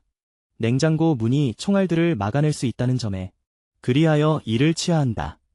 한국산 제품들의 뛰어난 내구성을 현수는 강민의 속도가 가히 신속함에 아연실색하며 그에게 정체가 무엇인지 묻지 않을 수 없었다. 빗발치는 총탄 속으로 뛰어들다니 한낱 여자를 구하려고 현수는 미쳐버릴 지경이다. 강민이 이런 짓을 벌인 이유가 어쩌면 혜영을 사랑하기 때문일지도 모른다는 사실에 그는 혀를 깨물 뻔했다. 침대를 바라보았을 때 둘이 이미 관계를 맺었다는 생각이 그의 머릿속을 스쳐 지나갔기에 현수는 분노에 가득 차 무기를 장전한다. 그러나 다시 방아쇠를 당기려던 바로 그 순간 그를 향해 총알 하나가 날아와 총과 손가락을 산산조각 내버린다. 현수는 극심한 고통에 비명을 지르지만 강민은 목소리를 낮추라며 다그친다. 이웃들이 들을지도 모르기 때문이다. 강민은 입을 다물고 있으라고 경고한다. 그렇지 않으면 손목을 통째로 날려버리겠다면서 강민은 방금 진짜 권총을 꺼냈음을 각인시킨다. 그리고 이제부터는 이것을 사용할 참이다. 총구에서 피어오른 연기가 자신에게 향하자 현수는 두려움에 사로잡힌 채 애걸복걸하기 시작한다. 죽고 싶지 않다며 강민에게 매달린다. 목숨의 위협을 느낀 그는 꽁무니를 빼고 그곳에서 달아난다. 그러나 이는 전혀 도움이 되지 않는다. 강민이 차분하게 뒤를 쫓아오고 있어서다. 얼굴에는 후드를 뒤집어 쓴 상태다. 현수는 거리를 질주한다. 표범에게 쫓기는 사슴처럼 앞길을 가로막는 사람들을 밀쳐내며 뒤를 돌아볼 때마다 변함없이 추격해 오는 강민의 모습이 보인다. 그는 깊은 의문에 빠진다. 대체 언제까지 쫓아올 작정인지 말이다. 그는 고함을 지른다. 자신이 무슨 잘못을 했냐며 들으라는 듯 외친다. 이 상황의 피해자는 자신이라고 믿는다. 해온에게 이용당하고 버려졌기 때문이다. 그는 곧 교차로에 다다르고 그곳 벽에는 거대한 전광판이 걸려 있다. 알고 보니 강민은 이 길로 오도록 유인했던 것이다. 걸려들자 강민은 휴대전화를 꺼내든다. 그리고 화면에 연결한다. 영상을 공유하자 현수는 횡단보도를 건너다. 고개를 들어 올린다. 전광판에 자신의 해괴한 동영상이 나오는 걸 보려고 현수는 수치심에 굳어버린다. 상황은 더 최악으로 치닫는다. 사람들이 그의 거기가 너무 작다며 수군대기 시작하자 그는 바지춤을 움켜쥔다. 모여든 군중에게 해명하려 애쓰면서 거리에 서서 다급해한다. 고개를 돌리자 강민이 자신을 노려보고 있다. 그제야 비로소 깨달음이 스친다. 이 영상을 퍼뜨린 배우가 강민이라는 사실을 그 순간 화면에 재생되고 있었고 보행자 신호등은 초록불에서 빨간불로 바뀐다. 분노의 눈이 먼 현수는 이를 보지 못한 채 강민을 향해 돌진한다. 영상을 내리게 만들려고 말이다. 하지만 난데없이 트럭 한 대가 나타나 그를 멀리 쳐 날려버린다. 구경꾼들은 충격에 휩싸여 얼어붙는다. 그가 죽었는지 궁금해하며 말이다. 그러나 강민은 그저 뒤돌아 자리를 뜰 뿐이다. 그는 일이 그런 식으로 끝날 줄은 몰랐다고 인정한다. 하지만 동시에 현수가 자업자득인 결과를 맞이했다고 믿는다. 얼마 후 학교의 일진들은 현수에게 무슨 일이 일어났는지 알게 되었다. 소셜미디어에 온통 도배되었으니 전혀 놀라운 일도 아니다. 반면 혜원은 마음이 영 편치 않다. 그 녀석이 트럭에 치였다는 사실이 말이다. 하필 그가 자신의 집에 찾아왔던 날에 자신이 심한 두통으로 고통받고 있는 바로 그 시각에 게다가 그녀는 무엇이든 기억해내기 힘들어한다. 바로 전날의 일들을 말이다. 그녀가 기억하는 유일한 것은 정신을 잃었던 일뿐이다. 현수가 자신의 집에 찾아온 이후의 말이다. 하지만 그 기억 속에서 그녀는 강민을 본다. 그렇지만 기억이 워낙 흐릿해서 확신하지는 못한다. 알고 보니 그 외판원도 그녀의 집에 왔었다. 그녀가 여전히 기절해 있을 때 말이다. 그는 청소부들을 데리고 찾아왔고 방 안의 모든 증거를 없앤 이들이 바로 그들이었다. 그 방 안에서 혜원은 그저 잔상만 볼 수 있을 뿐이다. 그것이 자신에게 무슨 일이 일어났는지 확신하지 못하는 이유다. 그날 늦은 시간 강민은 골목길을 걸어가고 있다. 자신의 나이 제한 때문에 투덜거리며 집으로 향하는 길이다. 그 제한 때문에 담배조차 직접 사지 못한다. 그렇게 걷다가 그 외판원과 마주치게 된다. 외판원은 곧바로 시간을 지체하지 않고 조직의 명함을 그에게 내민다. 전광판이 꽤 인상적이었다는 말을 건네면서 말이다. 강민은 완전히 조직이 자신에게 접근한 것에 놀라지는 않는다. 왜냐하면 그는 기본적으로 그들의 조직원 중 한 명과 관련된 일을 저질렀기 때문이다. 그러니 그들이 자신에게 관심을 갖는 것도 당연한 법이다. 강민은 자신의 계획이 마침내 결실을 맺기 시작해서 기쁘다. 드디어 조직에 잠입할 수 있게 되었기 때문이다. 차라리 밑바닥부터 이로 치고 올라가는 편을 선호했겠지만 이제는 그렇게 하지 않을 생각이다. 강민은 본론으로 바로 들어간다. 그리고 그는 판매원에게 말한다. 자신을 상사에게 데려가 달라고 요구한다. 그가 연락을 취하고 있음을 알고 있기에 조직의 우두머리와 말이다. 판매원은 여전히 강민이 무슨 말을 하는지 알아듣지 못한다. 강민이 그의 가슴에 총을 겨누기 전까지는 손에 든 비닐봉지를 통틀어 숨긴 채 그리고 요구를 되풀이한다. 그의 상사를 만나고 싶다는 말을. 회상 장면 속에서 강민은 중개인의 집을 찾아갔었다. 그리고 그가 창문으로 들어왔기 때문에 정원 가위로 환영을 받게 되었다. 강민은 여권으로 가위를 손쉽게 막아낸다. 중개인은 강민이 아직 국내에 있다는 사실에 놀란다. 한국으로 출국했어야 마땅한 시점에 강민은 비둘기들이 활주로를 점령했다고 그녀에게 전한다. 그리고 떠나기 전에 그녀의 집에서 낮잠을 자고 싶어한다. 그가 길을 나서기 전 가위를 돌려주기 위해 중개인 쪽으로 걸어간다. 그녀를 놀리면서 말이다. 무릎 베개가 없으면 잠을 잘 수 없다고 능청을 떤다. 중개인은 농담을 가볍게 넘겨버린다. 그러고는 진짜로 자신의 집에 온 이유를 묻는다. 강민은 중개인에게 상기시킨다. 청부업자가 임무를 맡을 때마다 새로운 신분을 얻는다는 것을. 하지만 이번에 주어진 그의 신분증에는 본명이 적혀 있었다. 그에 관한 모든 사항이 완벽히 일치한다. 그의 생년월일까지 정확하게. 그는 중개인에게 무슨 수작인지 캐묻는다.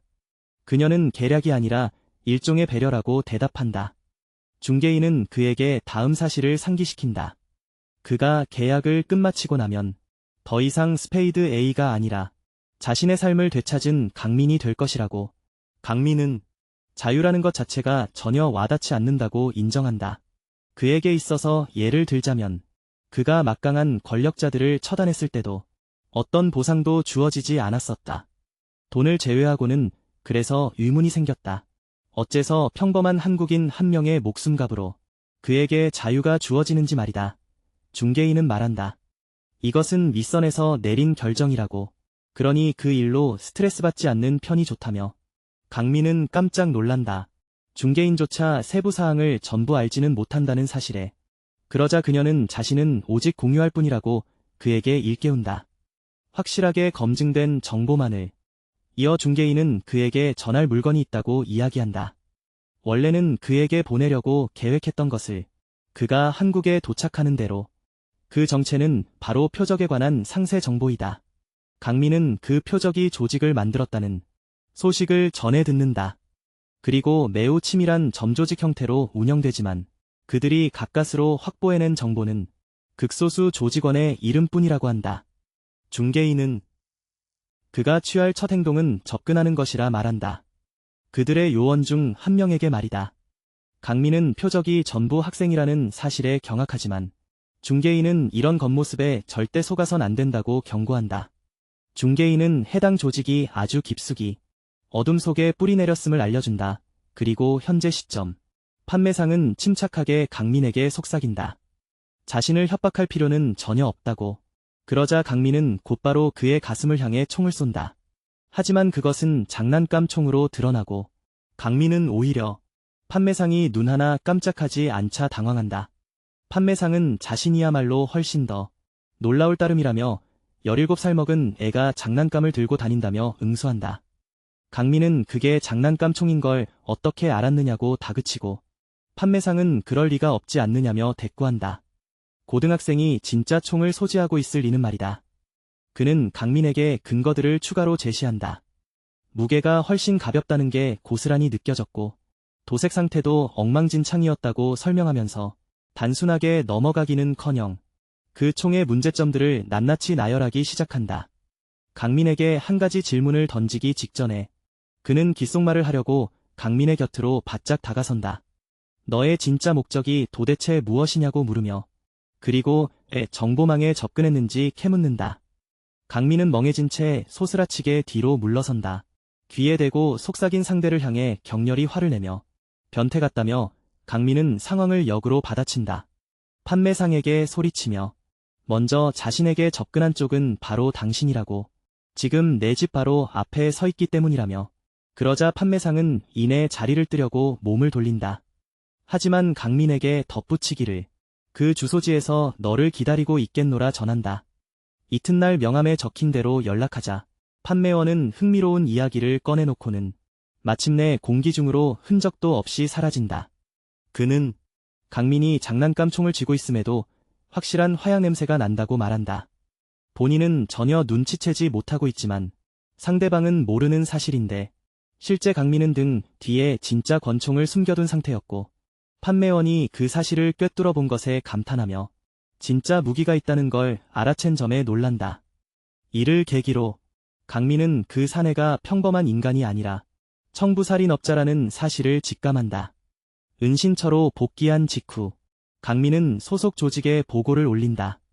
네트워크 측에서 먼저 접근해왔다는 내용을 이에 중개인은 설명해준다. 그 네트워크라는 집단은 겉으로는 불법 단체의 탈을 쓰고 있으며 오직 학생들로만 구성된 것처럼 꾸몄지만 실상은 전혀 다르다며 지하 세계를 장악한 거대 범죄 조직이라고 밝힌다. 중개인은 거대한 진실을 들추어내며 그곳이 바로 한국을 움직이는 네트워크라 언급한다.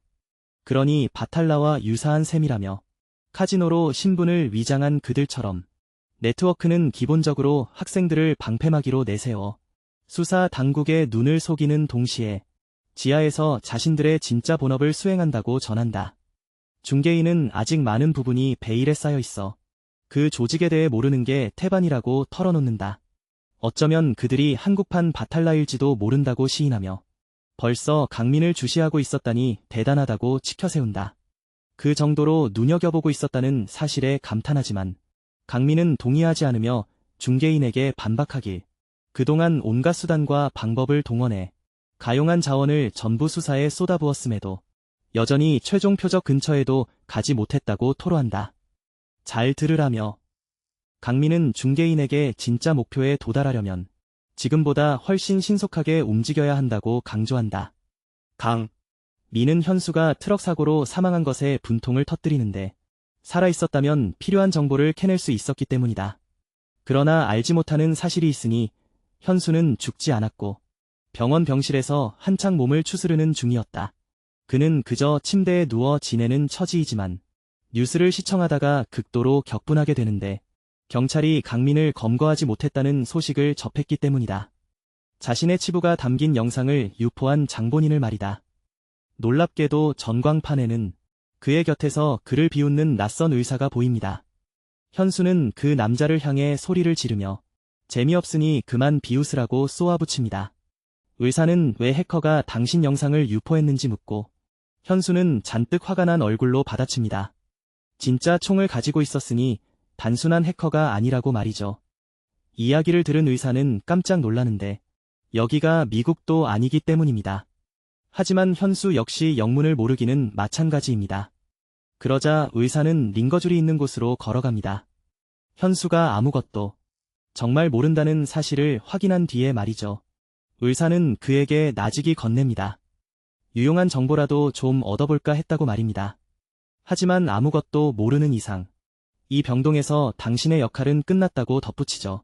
그는 이내 링거줄을 건드리기 시작합니다. 얼굴 가득 사악한 미소를 지은 채로요. 가짜 의사는 방금 사용한 주사기를 수납장 위에 툭 던져두고는 현수에게 대대적으로 뉴스가 날 거라고 속삭입니다. 약물 오남용으로 사망했다고 말이죠. 이 순간 현수는 극심한 공포에 휩싸입니다. 전혀 이해할 수가 없기 때문입니다. 어째서 약물 오남용 이야기가 나오는지 말이죠. 미처 상황을 파악하기도 전에 링거 속에 투여된 약물이 효과를 내기 시작하며 현수의 몸 안을 사정없이 뒤흔들어 놓습니다. 현수는 발작과 함께 엄습한 고통에 짓눌려 비명을 지르며 괴로워합니다. 침대에서 어서 풀어달라고 의사에게 애원하면서 말이죠. 그가 몸부림치는 사이 가짜 의사는 마침내 자신이 네트워크 소속이라는 정체를 밝히고 눈 깜짝할 사이에 모든 구멍에서 피가 흘러내립니다. 현수의 온몸에 있는 구멍이란 구멍에서요. 현수는 처절하게 발버둥치다 끝내 숨을 거둡니다. 참혹하기 이를 데 없는 광경임에도 가짜 의사는 그 모습을 흥미진진하게 지켜봅니다. 그 시각 강민은 약속 장소에 가 있습니다. 판매원이 일러준 바로 그 장소에 말이죠. 하지만 잠시 뒤에도 아무의 모습도 보이지 않습니다.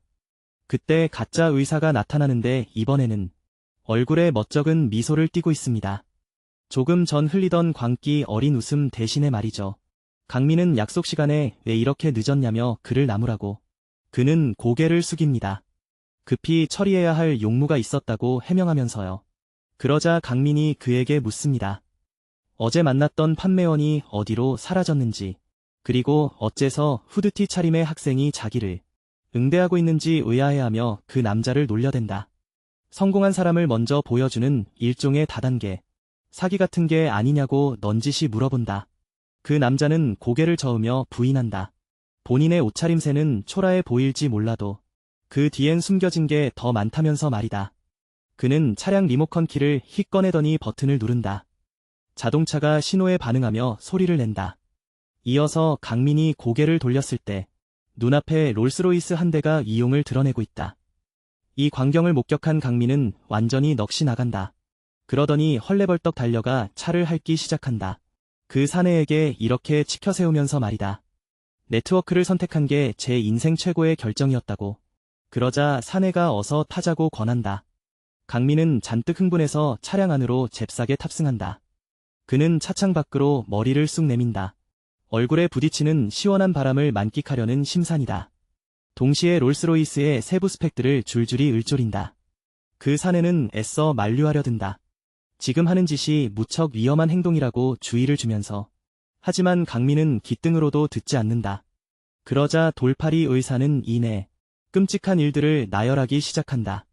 자신들에게 닥쳐올지도 모르는 재앙을 말이다. 만약 고속도로 한복판에서 곧장 충돌 사고라도 난다면 강민은 상대방이 뱉은 무시무시한 말에 사색이 된다. 그리하여 허겁지겁 차량 내부로 몸을 쏙 집어넣는다. 혹시 사람이 어떻게 죽는지 따로 연구라도 하셨냐고 물으며 바로 그 순간 사내가 강민을 충격에 빠뜨린다. 사람이 죽는 문제에 관해서라면 나보다 그쪽이 훨씬 더 잘 알고 있어야 마땅하다고 받아치면서 강민은 애써 시치미를 뚝 뗀다. 도대체 무슨 소리를 하는지 전혀 감도 안 잡힌다는 투로. 그러나 남자는 뜬금없이 그의 이름을 부르며 뒤통수를 친다. 그의 계약자 이름을 입 밖에 낸 것이다. 강민은 이 소리를 듣자마자 돌처럼 굳어진다. 경악으로 물든 그의 동공이 심하게 흔들린다. 가짜 의사는 연이어 진짜 충격적인 사실을 던진다. 스스로 통성명을 건네며 정체를 밝히는 것이다. 당신이 그토록 찾아 헤매던 본인이 바로 자신이라고 말이다. 조금 전 이선이라는 인물이다. 그 판매원은 자신의 상사를 대면했었다. 연락책으로 추정되는 인물이었다. 그는 상사에게 모든 뒤처리가 깔끔하게 끝났음을 알린다. 현장에 남은 지문과 흘러내린 혈흔은 물론이고 폐쇄회로 화면을 비롯한 여러 증거물까지 전부 다 그것들을 남김없이 제거하도록 이미 조치해 두었다고 확언한다. 모든 디지털 흔적을. 하지만 그는 상사에게 하얀의 소식을 전한다. 목격자인 그녀의 몸에 외상 흔적이 전혀 없었다고. 그녀를 처리하기 위해 약물로 기억을 지웠다며. 리스는 깜짝 놀라며 반문한다. 사방에 총알이 빗발치던 방 안에서 하얀이 총상이나 부상을 입지 않았다는 사실에 이어 그는 판매원에게 의학 용어를 써가며 말한다. 그녀를 그냥 내버려 두어서는 안 된다고 타이르면서 외상이 전혀 없기 때문이라는 이유를 댄다. 판매원은 어리둥절한 표정으로 서 있고 그 남자는 짓궂게 놀려대며 덧붙인다. 밤새 의학 드라마라도 정주행한 모양이라고. 그러자 리스는 갑자기 자신의 휴대전화를 꺼내 셀카를 찍기 시작한다. 진짜 사이코패스처럼 섬뜩한 미소를 지으며 판매원은 그의 계집애 같은 태도를 무시한 채 강민의 뒷조사를 끝냈다고 툭 던진다. 그 말은 즉시 그의 흥미를 자극하고 그는 전화를 툭 내려놓는다.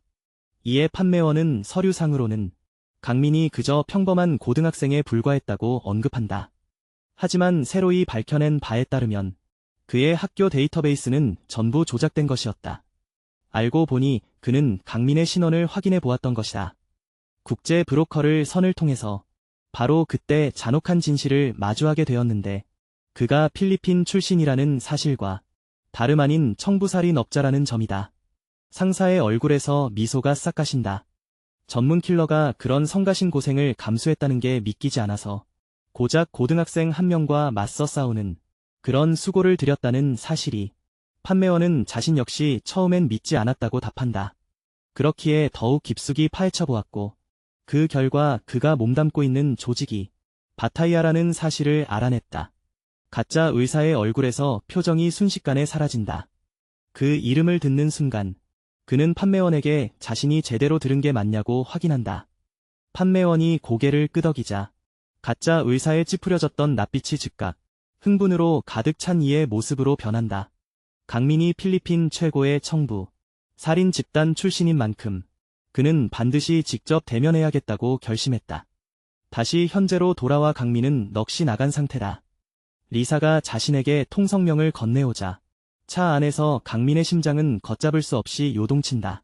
그의 표적이 바로 리사라고 전해 들었기에 진짜 위험해 보이는 남자의 맞은편에 앉아있는 상황이라 그는 방어적인 태세를 취하며 당장이라도 무기를 꺼낼 듯한 기세를 보인다. 리스는 능글맞은 미소를 지으며 다가와 강민에게 자신을 죽일 작정이냐고 묻는다. 바로 이 자리에서 말이다. 리스는 그러고는 미소를 지으며 강민에게 이성적으로 생각해보라고 타이른다. 왜냐하면 도저히 그럴 리가. 자신처럼 위험한 인물을 만나면서 아무런 준비도 없이 왔을 리 없기 때문이라며 밖을 가리킨다. 이에 강민이 고개를 돌려 목격한 것은 이미 수많은 방탄 SUV 차량에 포위되어 버린 모습이다. 리스는 침착함을 유지하라고 촉구하며 어리석은 짓은 시도조차 하지 말라고 경고한다. 이어 리스는 강민을 그렇게 부름으로써 더 큰 충격을 안긴다. 그의 전문적인 가명인 스페이드 A로 말이다. 동시에 상의 안쪽을 들추어 열어젖히며 그 안에 새겨진 스페이드 문양을 보여준다. 강민이 마침내 한마디를 내뱉지만 그가 구얼거릴 수 있는 건 감탄사뿐이었다. 강민은 본인이 곤란한 처지에 놓였음을 인정한다. 그리고 다른 곳에서는 바탈라를 위해 일하는 또 다른 카지노 딜러인 하트3이 강민의 메인 딜러와 접선 중이다. 보아하니 임무를 위한 강민의 프로필을 정리한 장본인이 하트3이었으며 그녀는 메인 딜러의 요구대로 작업을 수행했다.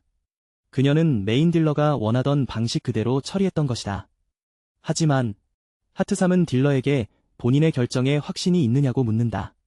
신분 세탁은 언제나 빈틈없이 완벽해야 한다고 자신에게 늘 가르쳤던 사람이 바로 그녀였음을 상기시킨다. 어째서 일부러 허점을 남겨두었는지 이유를 알고 싶어한다. 그러면서 혹시 이것이 하나의 방편인지 질문한다. 강민을 제거해버리기 위한 수단이냐는 것이다. 금발의 딜러는 결코 그런 게 아니라고 대답한다. 그녀는 이렇게 해야만 했다고 받아친다. 강민이 적 조직의 심장부 깊숙한 곳까지 도달하도록 만들기 위해서 말이다. 가능한 한 최단 시간 내에 침투하기 위함이었다. 그녀는 이 결정이 강민 본인의 선택이었다고 덧붙인다. 하트3이 미소를 짓는다.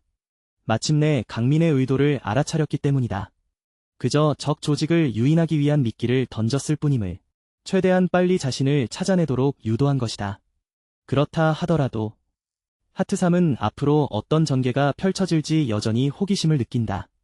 도저히 그럴 리가 없기 때문에 네트워크가 가만히 앉아 강민을 그냥 내버려두는 일은 그가 맡은 임무를 끝까지 수행하도록 하는 것 말이다. 그녀는 조직이 강민을 처참하게 찢어발기려 한다고 믿는다. 혹은 그가 가능한 가장 끔찍한 방식으로 죽게 만들 것이라 확신한다. 딜러는 차분한 태도로 무언가를 연다. 자신의 차에 넣을 설탕을 집으려고 설탕 용기를 다루며 그러면서 하트3에게 은밀히 질문을 던진다. 누군가를 완벽하게 속여 넘길 수 있는 비법을 아느냐고. 하트3은 미인계를 사용하는 방법이라고 대답한다. 그러나 딜러의 소견은 전혀 달랐다. 그녀에게 진짜 비결을 이렇게 일러준다. 가장 최선의 방책은 진실을 겨우 한 스푼의 무언가로 채우는 것이라고.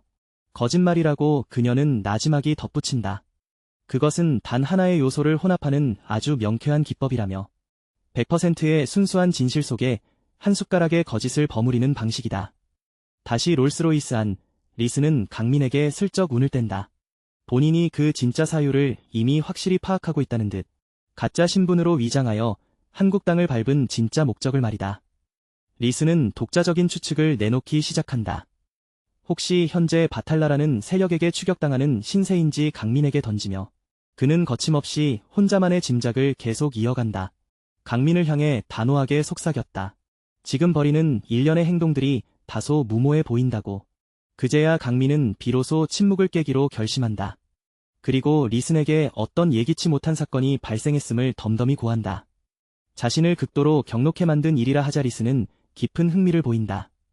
이내 도대체 무슨 사연인지 본인에게 속 시원히 들려달라고 청한다. 강민은 상대방이 얼마나 강하게 몰입했는지를 눈치챈다.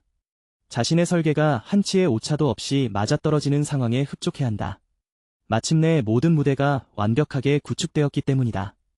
이제 그에게 남아있는 유일한 절차라고는 오직 진실의 장막 안에 단 한 스푼의 거짓말을 교묘히 버무리는 것뿐이다. 이를 실행하고자 그는 자신이 겪어온 삶의 궤적들을 빌려와 그 조각들을 아예 전례 없는 방향으로 완전히 바꾸어 색다른 시나리오로 재구성하며 강민은 본격적인 독백을 전개한다. 자신에게 마침내 완수해야 할 최종 임무가 주어졌음을 밝히며 그것은 다름 아닌 어느 국회의원을 처단하라는 지령이었다. 이것만 무사히 끝나면 영예로운 은퇴를 보장하겠다는 약속을 받았고 드디어 찾아온 절호의 기회에 깊은 안도감을 느꼈다. 마침내 고국인 한국 땅으로 떳떳하게 되돌아가서 진정한 자유를 만끽하리라 고대했으나 상황은 반전되었다. 한국에서 미리 잠복하며 대기 중이던 조직의 요원 하나가 자신의 목숨을 빼앗으려고 등 뒤를 바짝 추격해왔던 것이다. 그리고 이 발언을 통해 자신이 처단했던 첫 번째 표적을 지목한다. 상점 내부의 건을 들어 강민은 파탈라가 자신을 순순히 보내줄 심산이 없었음을 피력한다. 처음부터 그럴 생각이었던 것이다. 이야기를 경청한 리스는 강민에게 전한다. 도망자 신세인 만큼 그냥 얌전히 숨어 지냈어야 했다. 아무도 찾아낼 수 없는 곳에 리스는 그가 왜 문제를 일으키는지 의아해한다. 스스로 표적이 될 만한 짓을 말이다. 리스는 차량용 미니 냉장고를 열어 푸딩을 보여준다. 그 안에 든 것을 강민은 상대가 제안하는 대로 따르지 않겠다고 답한다. 자신은 그와 엄연히 다르기 때문이다. 이어 강민은 리슨에게 속담을 인용하며 대꾸한다. 개를 숨기고 싶다면 카페에 숨겨야 하는 법이라고. 강민은 덧붙여 말한다. 부탈라가 자신을 없애려 드는 건 불 보듯 뻔한 일이라고. 장기적으로 볼 때 그렇기에 무언가 필요했다고 밝힌다. 그자들로부터 자신을 지켜줄 수단을 강민이 푸딩을 움켜쥔다. 그리고 리슨을 향해 내밀어 보인다. 신변을 보장해주면 그에 대한 대가로 밑에서 일하겠다고 제안한다. 리슨이 컵을 받아든다. 그러고는 강민에게 질문을 던진다. 조직에 너무 무리한 요구를 하는 게 아니냐며. 그저 학생들로만 가득한 이곳에 강민은 도발적인 몸짓으로 리슨을 당황하게 만든다. 번지수를 잘못 찾아온 거냐고 몰아세우며 자신이 알고 있는 정보망은 청부 살인업자 집단이기 때문이다. 한편 카페에서 딜러 역시 하트세 살짜리에게 속삭인다. 미성년자 조직원들은 아무것도 아니라고. 그저 시선을 돌리기 위한 미끼일 뿐이며 실상은 언제든 버려질 연막에 불과하다고. 살인사건을 은폐하기 위한 용도라며 하트세 살짜리가 딜러에게 묻는다. 강민의 죽음도 그렇게 묻히게 되는 거냐고. 하지만 딜러는 절대 그럴 일 없다며 안심시킨다. 하트세 살짜리는 상대의 지나친 확신에 깜짝 놀란다. 그러고는 딜러에게 되묻는다. 무슨 근거로 그렇게 단언할 수 있느냐고. 딜러가 한숨을 내쉰다. 하트세 살짜리에게 특별한 이유는 없다고 설명하며 지금 우리가 말하는 대상이 스페이드 A이기 때문이라고. 롤스로이스 차 안에서 리슨이 강민에게 확언한다. 함께 일하자는 제안은 제법 솔깃하지만 거절하겠다며 뜬구름 잡는 소리를 늘어놓기 시작한다. 그런 달콤한 말은 전에도 숱하게 들었다면서 강민에게 꼬집어 말하기를 그가 자신에게 건넨 진실 속에는 거짓이 뒤섞여 있을 가능성이 다분하다고. 또한 강민이 애초에 무슨 의도로 조직에 접근했는지도 알 수 없는 노릇이라고. 본인만의 숨은 꿍꿍이를 품은 채 마치 독이 든 성배처럼 말이다. 리산이 말을 채 끝마치기도 전에 강민이 그의 언사를 가로막는다. 그러고는 리산에게 대꾸하기를 바탈라와의 무력 충돌이 두려운 게 틀림없다고 한다. 자신을 거두면 저들이 가만히 있지 않으리란 걸 알기 때문이라며. 강민은 리산을 향해 비아냥거린다. 바탈라가 얼마나 무서웠으면 그러냐면서 고작 사람 하나 대면하는 자리에 깡패들을 무더기로 끌고 왔냐고 말이다. 강민이 계속해서 속내를 거침없이 털어놓자 분노한 리산이 뒤에서 그를 거칠게 움켜잡는다. 바탈라와 무력으로 맞붙는다 한들 우리 조직이 기필코 승리할 거라 받아치면서 말이다. 그 직후 그들이 도달한 곳은 황량하게 버려진 듯한 어느 놀이공원이다. 강민은 묘한 향수에 젖어들며 중얼거린다. 이런 유원지를 찾아온 게 정말 오랜만이라며 말이다. 하지만 허물어져가는 사방의 풍경을 보더니 지금이 무슨 헬로윈 시즌이라도 되냐고 묻는다. 그러자 리사는 이곳은 문을 닫은 지 아득히 오래된 폐허이며 발길을 끄는 지 오래라 사람조차 없고 감시 카메라 같은 것도 존재하지 않는다고 답한다. 리산이 덧붙이기를 유원지야말로 시체를 은밀히 처리하기엔 더없이 완벽한 장소라며 차량 트렁크를 활짝 열어 젖힌다. 그 안에는 시체 보관용 가방이 덩그러니 놓여있다. 리산이 나지막이 을조린다. 원래 계획은 가방 속 인물과 함께 강민마저 한꺼번에 숨통을 끊어놓는 것이었다고. 하지만 이젠 생각이 바뀌었다며 가방을 열며 강민에게 말을 건넨다. 내 보고서를 처음 받아보았을 때 도무지 납득이 가지 않던 대목이 있었다고 말이다. 난투극이 벌어졌던 현장에서 어째서 해영만큼은 생채기 하나 없이 멀쩡했는지 의구심이 들었다며 내가 왜 그 여자를 지켰는지 이유를 캐묻는다. 제3자를 싸움에 휘말리게 하고 싶지 않아서였는지 아니면 그저 소란을 피우기 싫었던 것뿐이냐며 말이다. 리사는 그에게 일깨워준다. 너의 본래 의도는 현장에 표적을 남기는 것이었을 텐데 그렇기에 이 상황이 한층 더 혼란스럽다면서 리산이 마저 지퍼를 열자 가방 속 인물이 모습을 드러낸다. 그 정체는 다름 아닌 혜영이었다. 모진 폭행을 당해 만신창이가 된 채 입은 강력 테이프로 단단히 틀어막혀 있다. 게다가 그녀는 두꺼운 사슬에 묶여있기까지 하다. 리스는 귀를 기울이다가 강민에게 그녀를 보호해준 것이냐고 묻는다. 실제로 그녀에게 정이 들었기 때문이냐면서. 혜연이 그런 처지에 놓인 모습을 본 강민은 충격을 받는다. 그리고 리슨에게 이것으로 무엇을 하려는 속셈인지 따진다. 리슨은 이렇게 대꾸한다. 자신은 원한다고. 강민이 정말로 재능 있는 인재인지 확인하기를. 그리고 진정 부탈라의 비장의 카드인지 말이다. 이윽고 리슨은 그에게 숟가락을 건넨다. 스스로를 증명해 보이라며 지시하면서. 그러자 한치의 망설임도 없이 강민은 숟가락을 혜연에게 겨눈다. 한편 혜영의 친구들은 카페에 있는 모습이 포착된다. 에펠탑 높이만 한 파페를 주문하면서 3인방은 혜영이 갑작스럽게 사라진 것에 의아해한다. 그녀에게 연락을 취해보려고 노력했으나 전화 연결이 되지 않기 때문이다. 다시 놀이공원 안의 상황. 강민은 딜레머에 빠지고 만다. 그의 주 표적인 리슨이 기본적으로 바로 눈앞에 있기 때문이다. 그리고 그를 제거하면 임무는 완수된다. 하지만 문제는 이 자가 진짜 리슨인지 아닌지 알 수 없다는 점이다. 그는 이 인물이 단지 자신을 시험하려고 배치된 게 아닌가 의심한다. 현재 시점에서 확률은 50대 50이라는 것을 그는 알고 있다. 왜냐하면 만약 앞에 서 있는 사람을 처단했는데 가짜로 판명될 경우 진짜 리슨이 그의 목적을 눈치채고 즉시 자취를 감출 것이기 때문이다. 이러한 까닭에 강민은 무모하게 행동할 수 없음을 인지한다. 따라서 그가 현재 취할 수 있는 유일한 선택은 자신이 리슨이라고 주장하는 남자에게 장단을 맞춰주는 것뿐이다. 바로 그때 강민이 숟가락으로 현을 찌른다. 리슨은 깜짝 놀라지만 그리 신기하지도 않게 그 신체는 가짜인 것으로 드러난다. 리사는 그의 침착한 태도를 엿보고 그에게 질문을 던진다. 언제부터 그 몸이 가짜라는 것을 알아챘느냐고. 강민은 이미 간파하고 있었다고 응수한다. 아주 처음부터 말이다. 그는 리산에게 변장이 완벽할지라도 사람의 타고난 골격까지 흉내낼 방법은 없다고 말한다. 혹은 근육의 밀도까지는 강민은 여전히 그에게 묻고 있다. 어째서 이런 시험을 수행한 것인지. 그 순간 공원의 안내 방송 시스템에서 리산의 목소리가 울려 퍼진다. 강민은 고개를 돌렸을 땐 이미 리선이 자취를 감춘 뒤였다. 어느새 그는 공원 통제실에 가 있었다. 그가 마이크를 통해 강민에게 말을 건넸다. 놀라게 해주려고 정말 열심히 준비했다고 속삭였다. 하지만 반응이 생각보다 너무 덤덤하다며 아쉬워했다. 리선은 그 육신의 주인이 가짜에 불과함을 인정했다.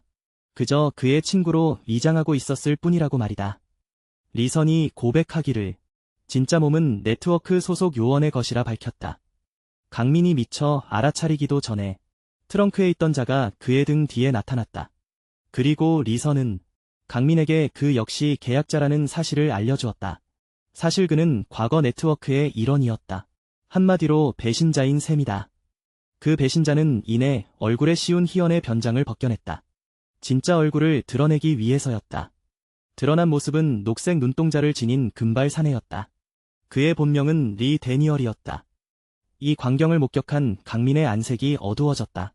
그는 리선에게 질문을 던졌다. 이 모든 일의 배후에 다른 꿍꿍이가 있는 것인지 물었다. 리선은 그의 직감에 찬사를 보냈다. 두 사람에게는 한 가지 공통점이 있다고 일러주었다. 그것은 바로 그와 데니얼이 각자가 속했던 조직으로부터 쫓기는 신세라는 점이다. 이러한 상황을 고려해 리선은 부활의 장을 마련해 두었다고 언급했다. 리선은 이것이 목숨을 건 혈투라고 설명했다. 누구든 승리하는 사람만이 네트워크에 영입될 것이라 덧붙였다. 리선이 시합의 개막을 선언했다. 데니얼은 지체 없이 선제 공격을 가했다. 그가 강민을 향해 사슬을 거칠게 내던졌다. 그러나 강민은 직격하기 직전 날쌔게 몸을 피했다. 그 타격에서 뿜어져 나온 위력은 상상을 초월할 정도로 강력했다. 롤스로이스 차량이 단숨에 두 동강 났을 정도였다. 데니얼이 섬뜩한 미소를 지었다. 자신은 작품에 자부심을 품은 예술가라 칭하며 말이다. 그는 자신의 작업에 긍지를 느끼고 있었다. 강민은 공격이 휩쓸고 간 반대편 바닥에 간신히 착지했다. 타격이 끝난 지점에서 불과 얼마 떨어지지 않은 곳이었다. 강민은 데니얼에게 대체 무슨 소리를 하는 거냐고 물었다. 그러자 데니얼이 그를 향해 다시 한번 돌진했다. 자신은 사람을 죽여 예술품으로 만드는 작가라 외치며 그들을 화려한 작품으로 탈바꿈시킨다고 호언장담했다. 그가 사슬로 또다시 파괴적인 범위, 공격을 감행했으나 이전과 마찬가지로 강민이 길을 비켜선다. 데니얼, 자신이 타깃들에게 저지르는 짓을 이야기하기 시작한다. 얼마나 황홀했었는지 털어놓으며 마지막 타깃을 작업했을 당시의 말이다. 그는 타깃의 가족들을 이용했다고 언급한다. 주변을 장식하는 소품으로 입술을 핥으며 이야기를 내뱉는다. 자신이 그것을 얼마나 즐겼는지 보여주려고. 이로써 강민은 데니얼의 정체를 파악한다. 무고한 사람들을 죽일 뿐만 아니라 그들의 시신을 가지고 놀아나기까지 한다는 것을. 강민이 공원에 있던 체인 바퀴 중 하나를 거머쥔다. 그러고는 데니얼을 향해 돌진한다. 강민은 데니얼이 평범한 사이코패스가 아니라는 결론을 내린다. 예술적인 면모를 지닌 자라는 결론을. 그가 데니얼의 목을 겨누며 체인을 휘두른다. 그러자 데니얼의 모든 반사신경이 위험 신호를 보낸다. 쇠사슬이 데니얼의 목을 완전히 결박한 것처럼 보였으나 마지막 찰나의 순간에 그는 머리를 뒤로 젖히며 강민의 공격을 피해낸다. 강민의 공세에 주춤하며 억눌리는 듯 싶더니 금세 상황의 주도권을 꽉 쥔다. 그러고는 강민에게 속삭인다. 그 방금 내린 결론을 칭찬으로 받아들이겠노라고. 데니얼이 양팔을 모아 쇠사슬을 산산조각낸다. 몸을 돌려 미소를 지은 채 강민을 매섭게 쏘아보며 그는 강민의 눈을 똑바로 응시한다. 그에게 무기를 휘두르는 동시에 상세히 을조리면서 말이다. 그를 어떻게 괴기스럽게 요리할지 품은 계획을. 그가 휘두르는 공격이 바닥에 엄청난 충격을 남긴다. 강민을 뒤쪽으로 밀쳐내며 데니얼이 덧붙인다. 강민의 관절을 전부 반죽해 버릴 심산이라고. 사후경직이 시작되기 전에 안면 근육까지 전부 말이다. 이 작업이 끝나면 강민의 신체를 과산화수소에 담글 예정이란다. 시들어버린 인간성을 표현해내기 위해서 말이다. 그리고 그 광기 어린 마무리에 관해서라면 강민의 몸뚱이를 기둥에 꿰뚫어 버리고 싶어한다. 빼앗긴 자유의 상징물로 삼기 위해. 이 모든 헛소리를 듣고 난 후 강민은 판단한다. 데니얼이 자신을 회전목마의 말로 만들 작정이라고. 하지만 이는 데니얼을 분노케 할 뿐이었고 그는 강민에게 쏘아붙인다. 내 예술품을 감히 회전목마 따위에 비교하지 말라고 말이다. 그가 우아한 발걸음으로 앞으로 걸어 나온다. 자신의 쇠사슬을 원형으로 세차게 휘두르기 직전에 회피하기 한층 까다롭게 만들며 강민을 향해 쏘아붙였다. 자신의 작품을 싸구려와 비교하지 말라며 대량 생산된 쓰레기 따위의 말이다. 사슬들이 무시무시한 속도로 강민에게 날아들고 그 공격의 여파로 인해 회전목마 공원이 산산조각난다. 극도로 분노했기 때문이다. 강민이 본인의 예술을 금속과 플라스틱에 비유하자 데니얼은 강민을 해치웠다고 확신한다. 방금 가한 마지막 타격으로 어디선가 강민의 목소리가 들려오기 전까지는 금속과 플라스틱에 무슨 악감정이 있냐고 묻는 소리였다. 돌연 회전목마 머리통 하나가 그에게 날아오지만 데니얼은 가볍게 반으로 갈라버린다. 먼지 자욱한 안개 속에서 강민이 모습을 드러내며 데니얼에게 한마디 건넸다. 진정한 예술가는 재료를 탓하지 않는 법이라고.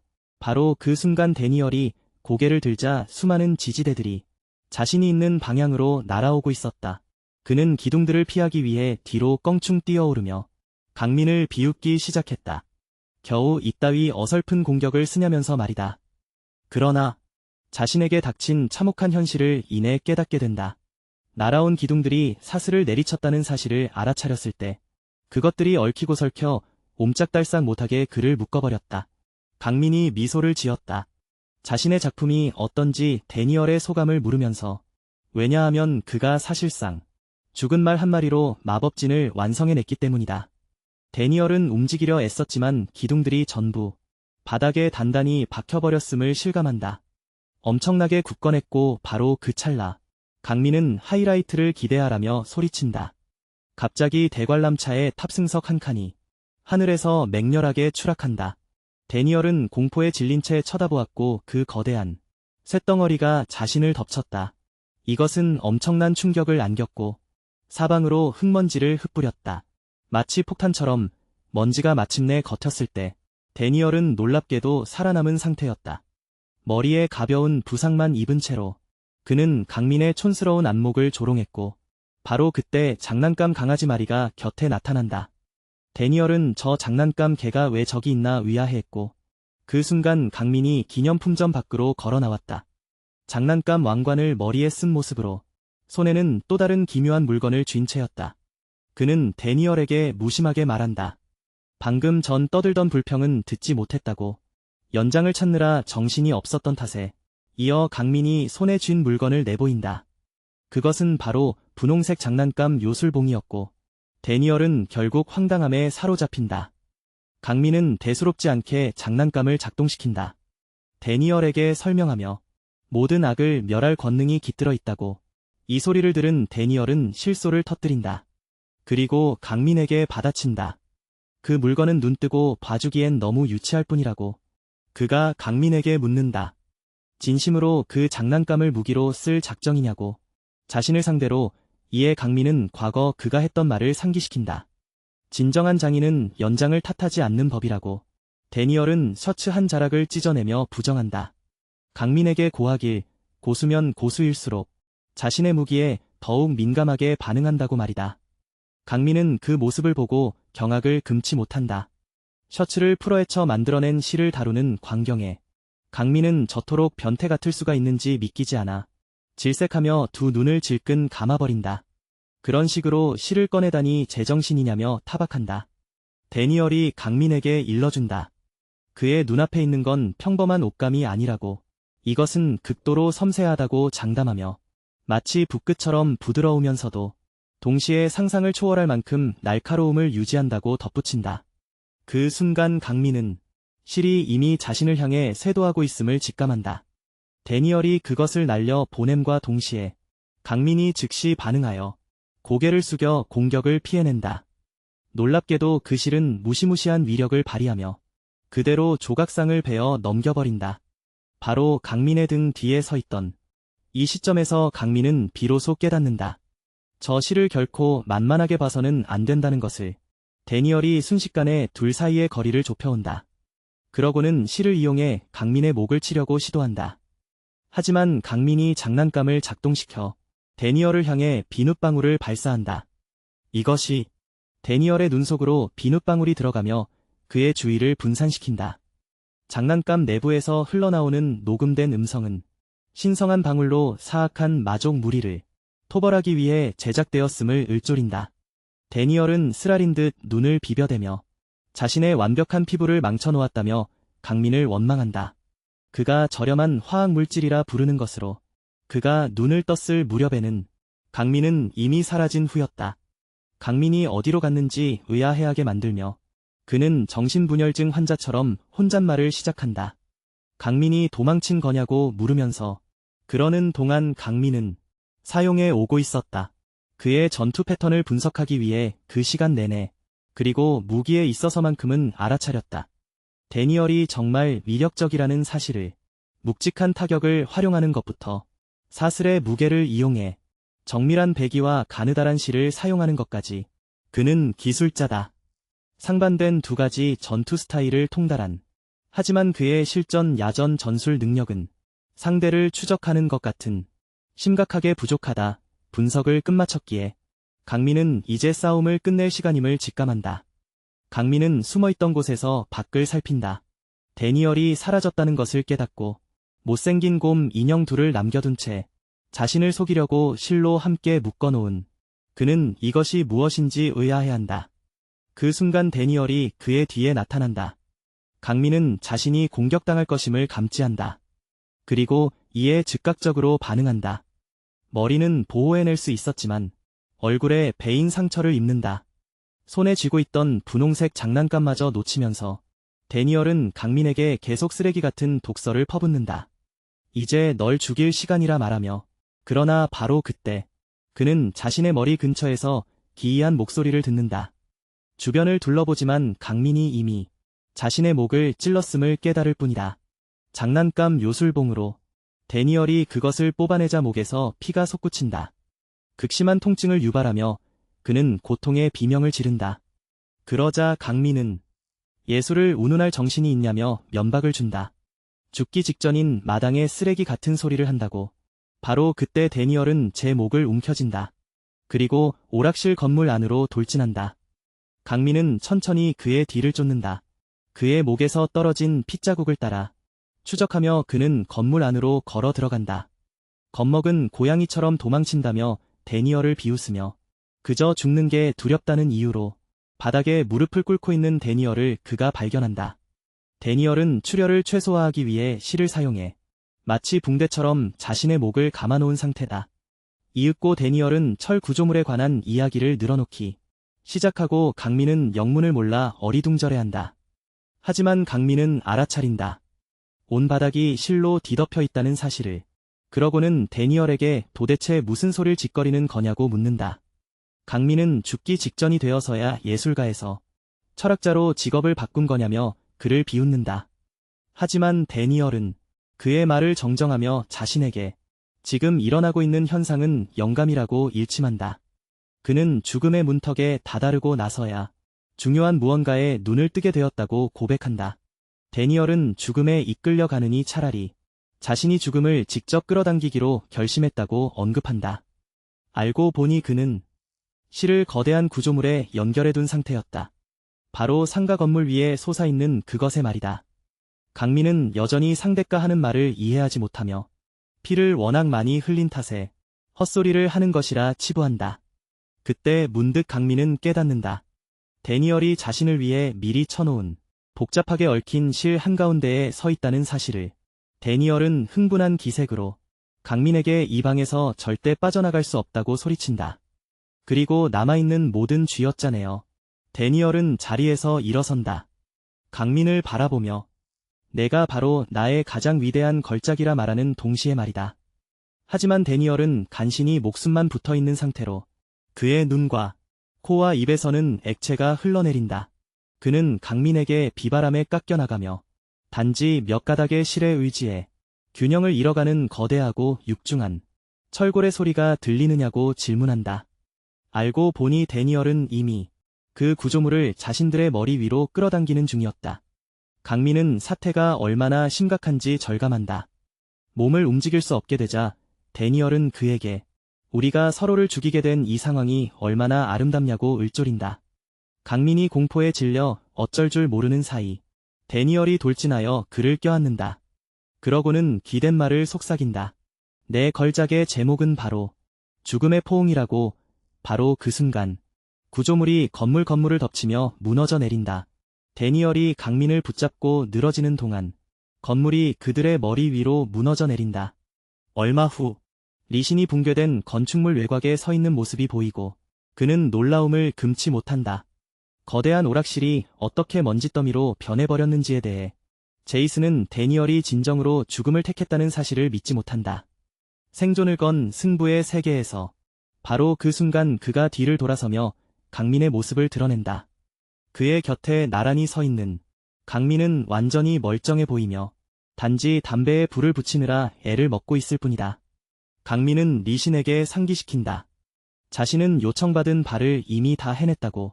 그러자 리신은 그가 믿기 힘들 정도로 훌륭히 완수했음을 인정한다. 알고 보니 강민은 데니얼을 내버려 두었던 것이다. 자신의 실로 온통 꽁꽁 묶어버린 채로 마치 하나의 기념품처럼 제이슨이 강민을 향해 박수를 보낸다. 그가 대성공을 거두며 통과했다고 말해주면서 그리곤 바로 그 순간부터는 확실하다고 강민을 안심시킨다. 네트워크 측에서 그의 신변을 보장해 줄 것이라고. 그가 자신들의 조건을 말하려던 찰나 강민이 말을 자르고 끼어든다.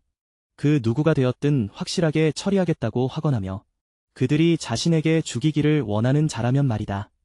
그러니 그 문제에 대해 그리 염려하지 말라고 한다. 며칠이 지난 뒤 강민은 방과 후 집으로 걸어가는 와중에 목격된다. 왜 네트워크에서 자신에게 연락을 취해오지 않는지 의아해하며 본인이 그 조직의 일원으로 영입된 상태인데도 말이다. 그가 문 앞에 도달하자마자 그리고 자신의 비밀번호를 누르는 와중에 그는 불현듯 알아차리고 동작을 멈추게 된다. 누군가가 자신의 집 내부에 들어와 있었다는 자각과 함께